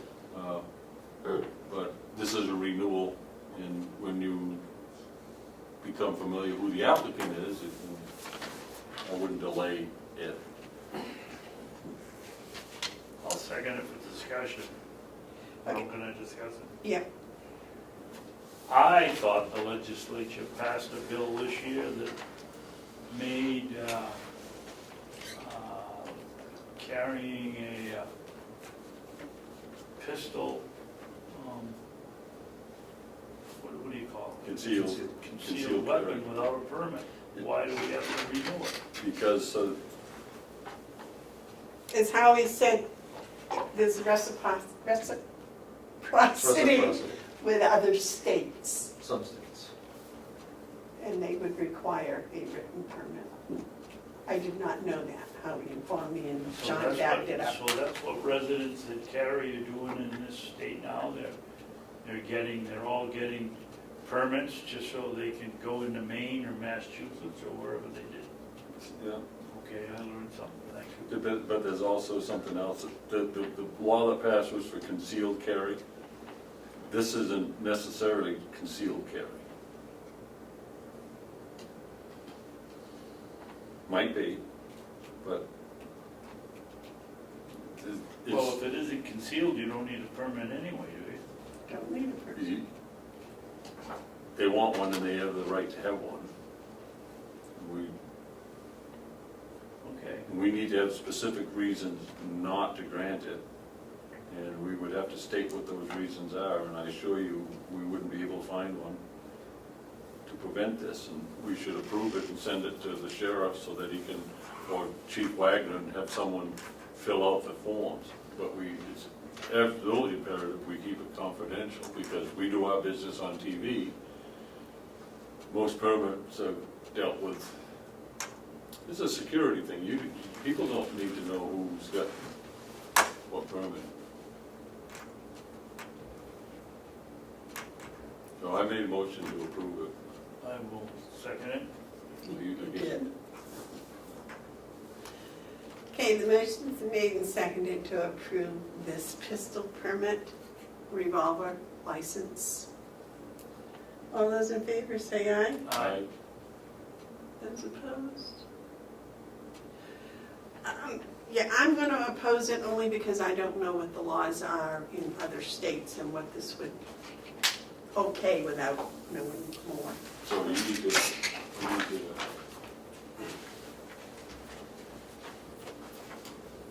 mark, print and sign and date. That's next. Well, David can do that. You can sign it. Where do you sign it? Down on the Down bottom on where the it bottom, says it approved. says mark it. Oh, okay. And Put then your, sign it over print your there. name and put your title there. I'd like to make a motion that we authorize Commissioner Babson to sign this pistol permit. I'll second that. All those in favor say aye. Aye. Aye. Aye. And it's September. 12th. 19th. Sorry, 19th, yeah. Jeez, Don't do that. I wish it was the 12th. Okay. Would you mark that confidential? Ken? Yes. Thank you. Okay, what else you got in yellow Right folder? here. Oh, This came out of the yellow folder. This is a question for Howie. Howie, we have a check here for $458.66 for Point Click and Care. What is it for? Where have we gone, and why is it taking so long to get this system set up? Oh, this is, I'd have to see that invoice, but we have recurring charges from Point Click here. This is not a, looks like Is a this the new yellow item. folder? Okay. Because he had a question. Oh, it's not Hales, though. No. Okay, this is specifically for the practitioner engagement, mobile chat, mobile auto signature feature set, e-prescribing and practitioner documentation. What's happening with Point Click Care, and actually I have good news for you. Paul is getting together the final numbers. Early in the year, this started in January.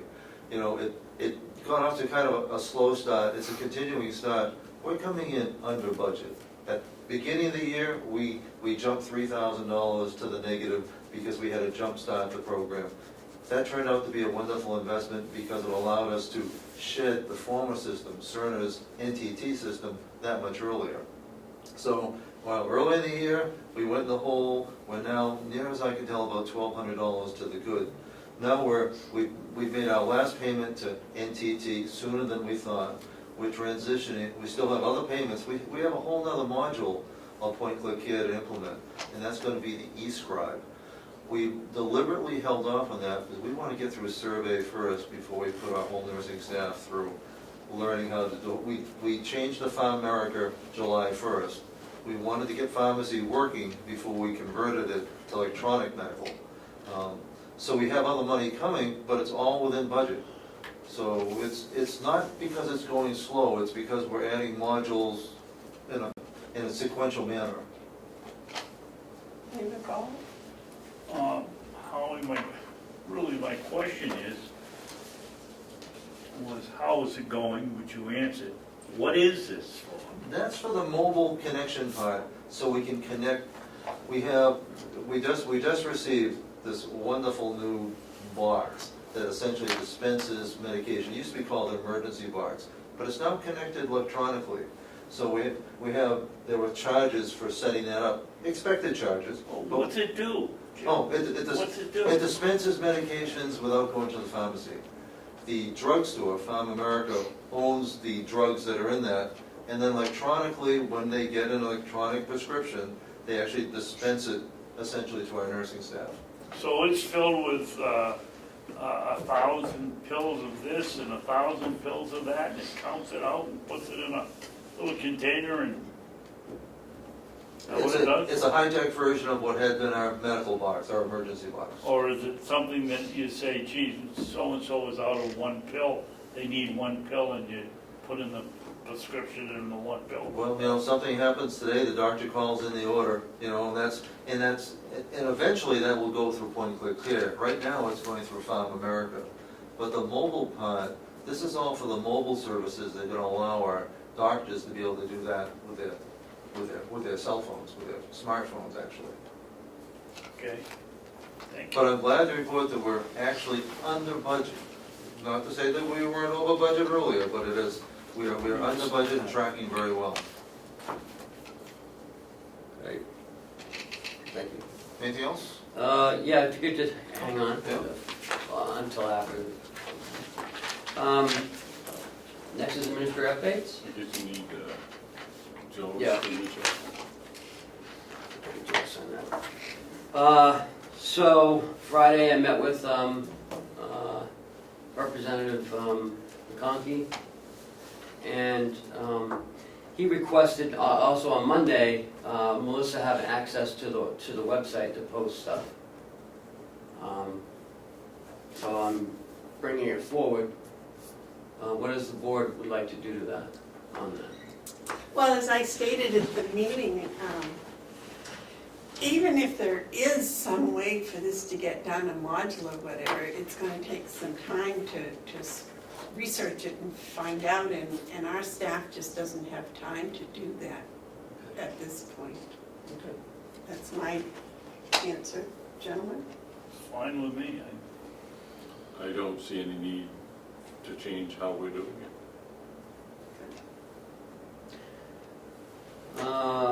Apparently, the opioid lawsuit, it was in the news this morning. The one we're not part of? Right, yes. So, I don't know what's gonna happen. I guess we'll find out in another year or so. And we're starting management union meetings next Wednesday at 2 p.m. What? Management union meetings starting next Tuesday at 2 p.m. The union's been great to work with the last few negotiations. They've been bringing ideas forward on how we can craft different things.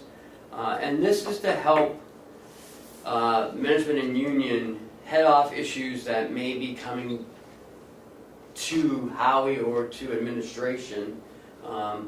And maybe we can head it off before it turns into a grievance. This is just for the nursing. Yes. And it also allows us to all be on the same page with certain issues. So I just wanted to let you guys know about that, and Howie and I are excited to start that. It's been a long time coming, and we've gone through the dark times. Now I think we're in a position of building a solid foundation. That would be nice, yes, Mark?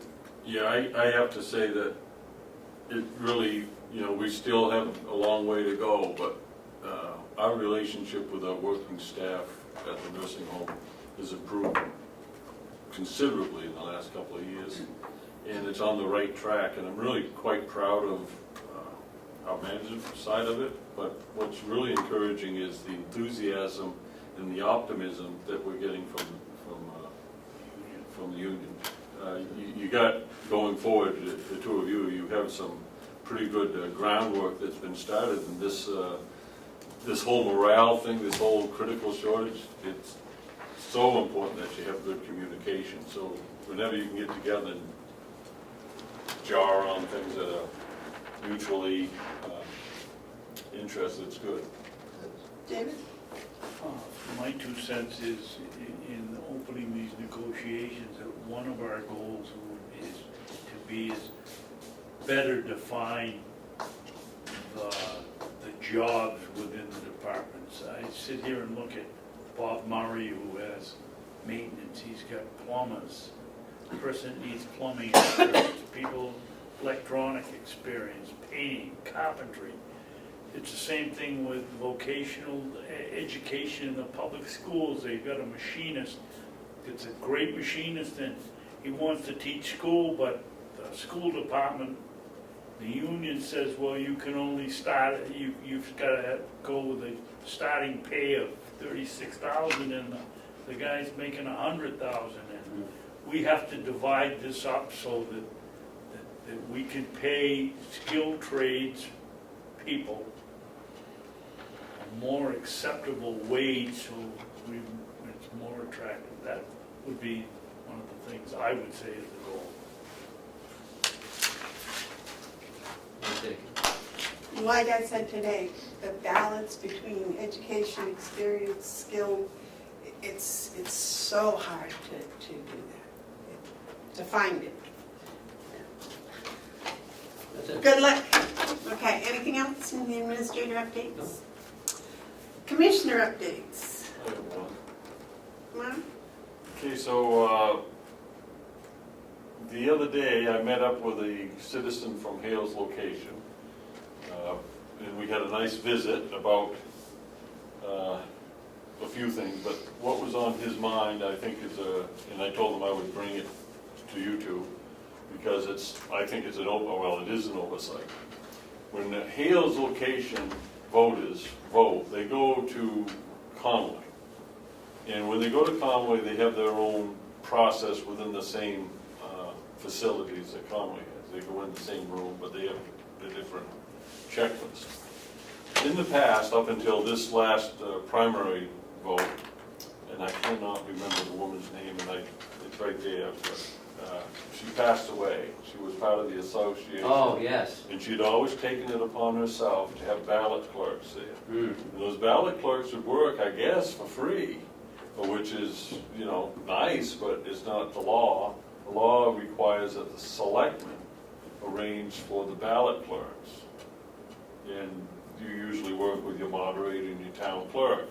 Well, it's our responsibility in November to arrange for ballot clerks for the Hales location voters, not for the association to do it.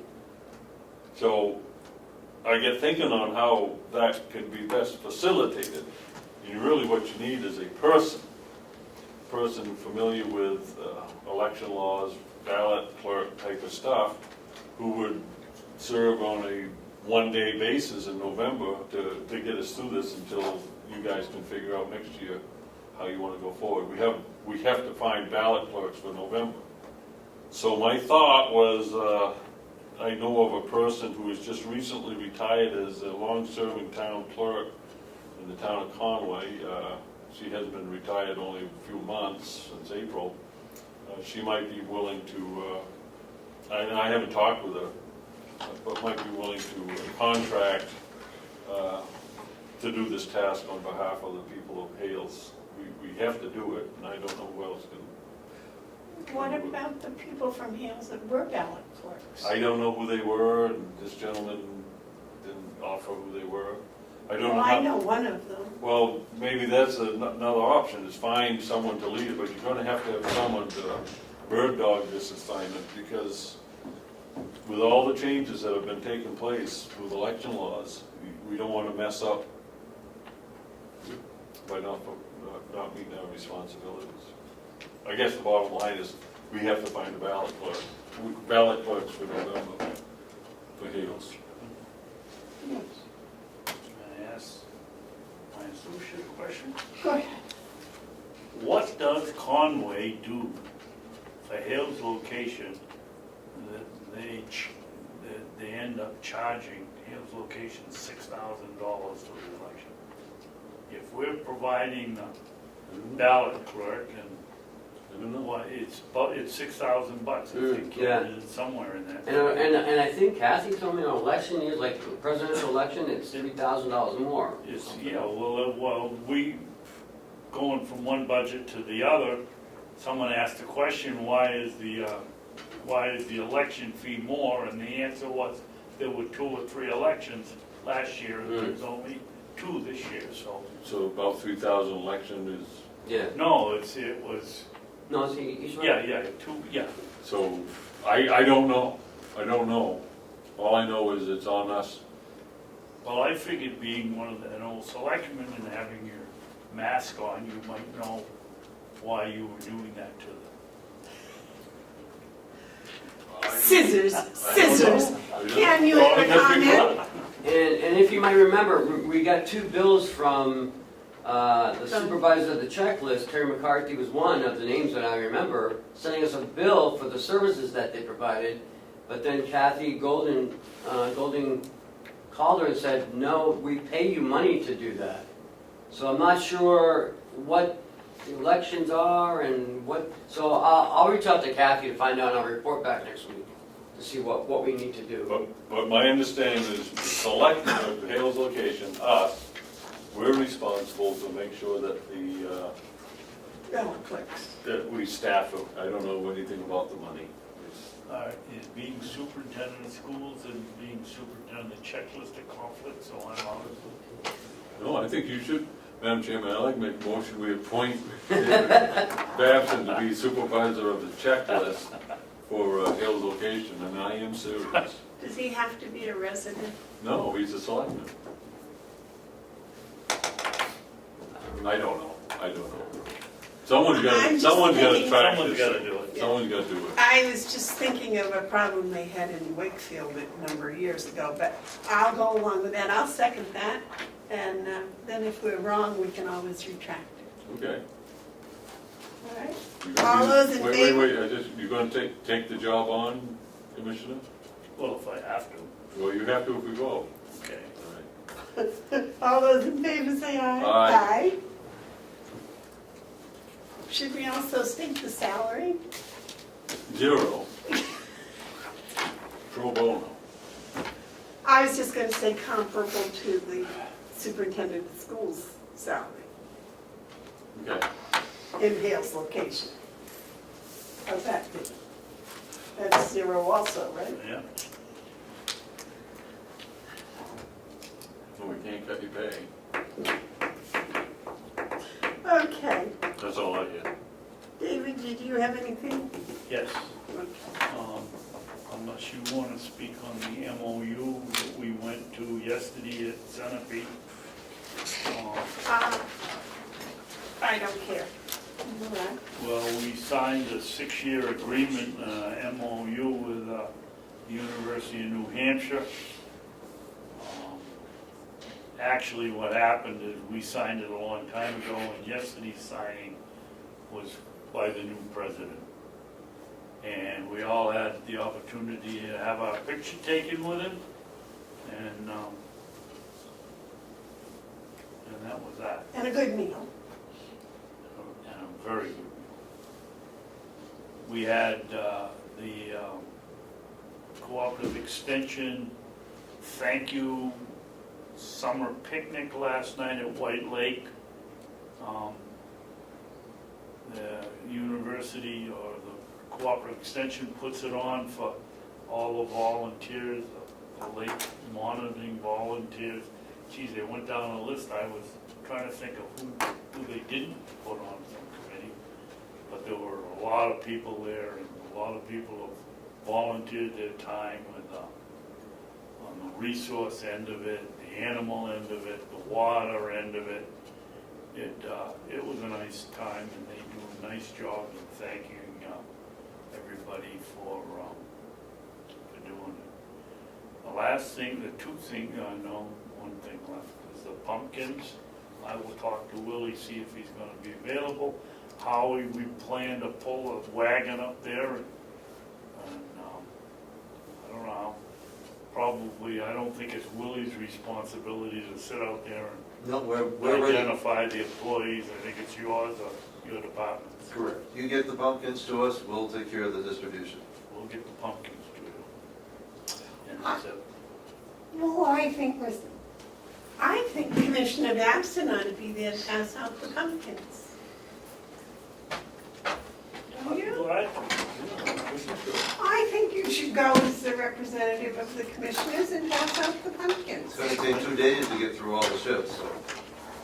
Bring a flashlight to the other part. Make a motion to make of the great pumpkin distributor.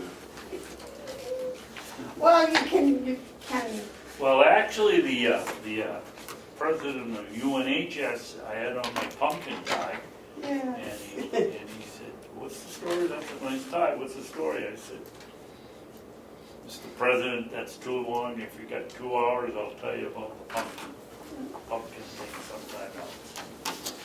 But I think that would be very nice. I think that would be quite a photo op, We're looking forward to it. yes. No, we When need, are you doing this? whenever the pumpkins arrive, which could be as early as today, and. Well, no, we want to have the bulletin out so the people can prepare them. Yeah, we've given a preliminary notice that it'll be coming, and we let them know exactly, because it really is gonna take 24 hours of 3 shifts coming in anyways.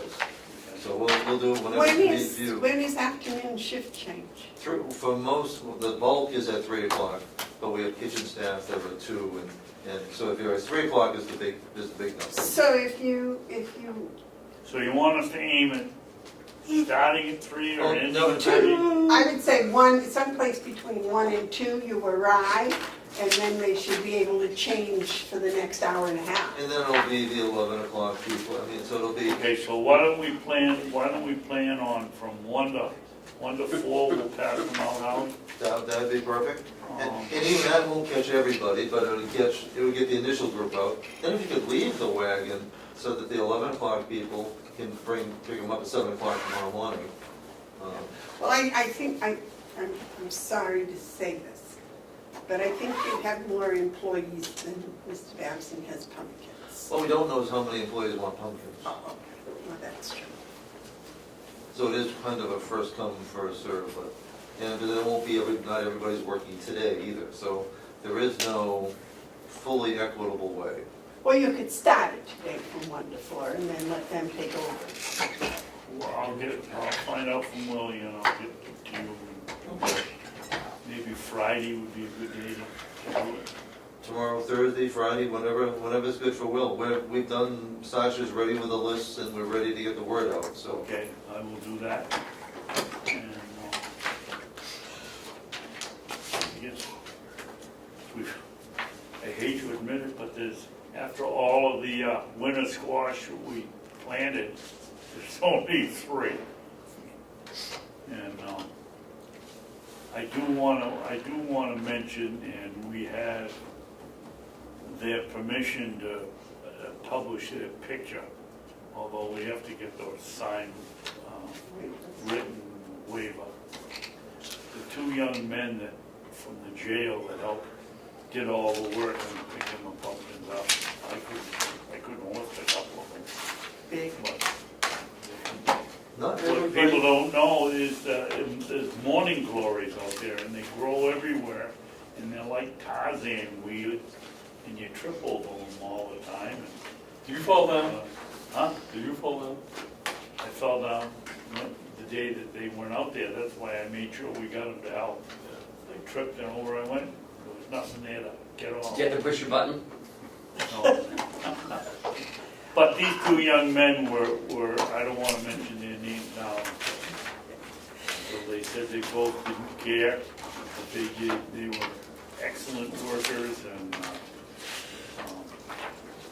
I had to name one of them Ratchet Jaw because he wouldn't be stop talking. That's been related to me. Or him? I've been delayed to you. Did me, no, shut your mouth. Okay, so if you could bring us pictures next week, we'd appreciate it, I'm sure, huh? Pictures, pictures. With 1,000 words. I want to see one of him falling down. That's the one I want to see. No, Well, the way he was talking, it was obviously he had trouble with some weeds. footing. Some morning glories. Morning glories knocked him down. Oh, Oh, well, that was interesting. Anything thanks else? again. Anything else? You've had way too I'm much, not saying a word. you've had way too much fun with That's a those first. pumpkins. All right, I don't think I have anything. Oh, good. Was I supposed to? No, we're all set. Said that too loud. Oh, so, Public input and media Public questions. input and media well, questions. I think we have non-public. Yep, Yes. we got 3. Do we have a non-meeting? No.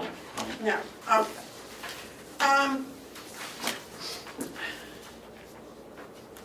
You want a Are we motion? gonna, well, no, I need to ask Ken, are we going to make an announcement I don't know, it's up to you. about a hiring No, or anything no, retaining to these? no. Okay. Madam Chairman, are you gonna ask public input and media questions, or we just gonna assume it's none and move on, or what? I was just getting there. Give me I a thought second. you'd gone by it. No, I have not. I was just rereading because I thought that we were going to do something after that. I can't get that picture. Babson tripping over water doors. Just Okay. go through the tulips. Is there any public input? Is there any media questions? Thank you, John. Want me to make a motion then? Please.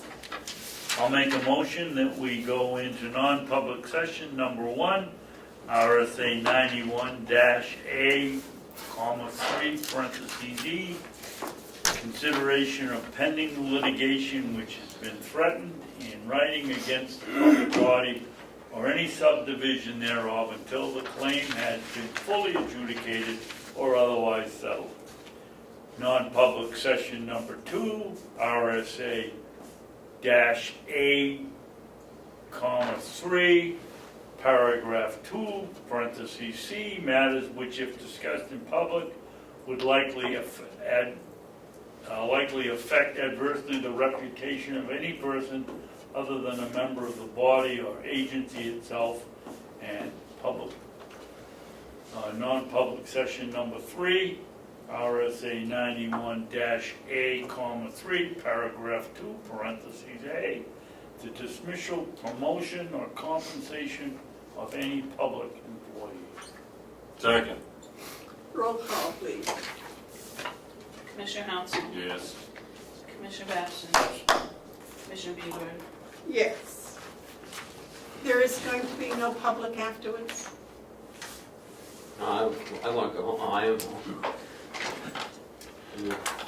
So I suggest we have a 5-minute recess so John can pack up and go home. I'm going to go with him.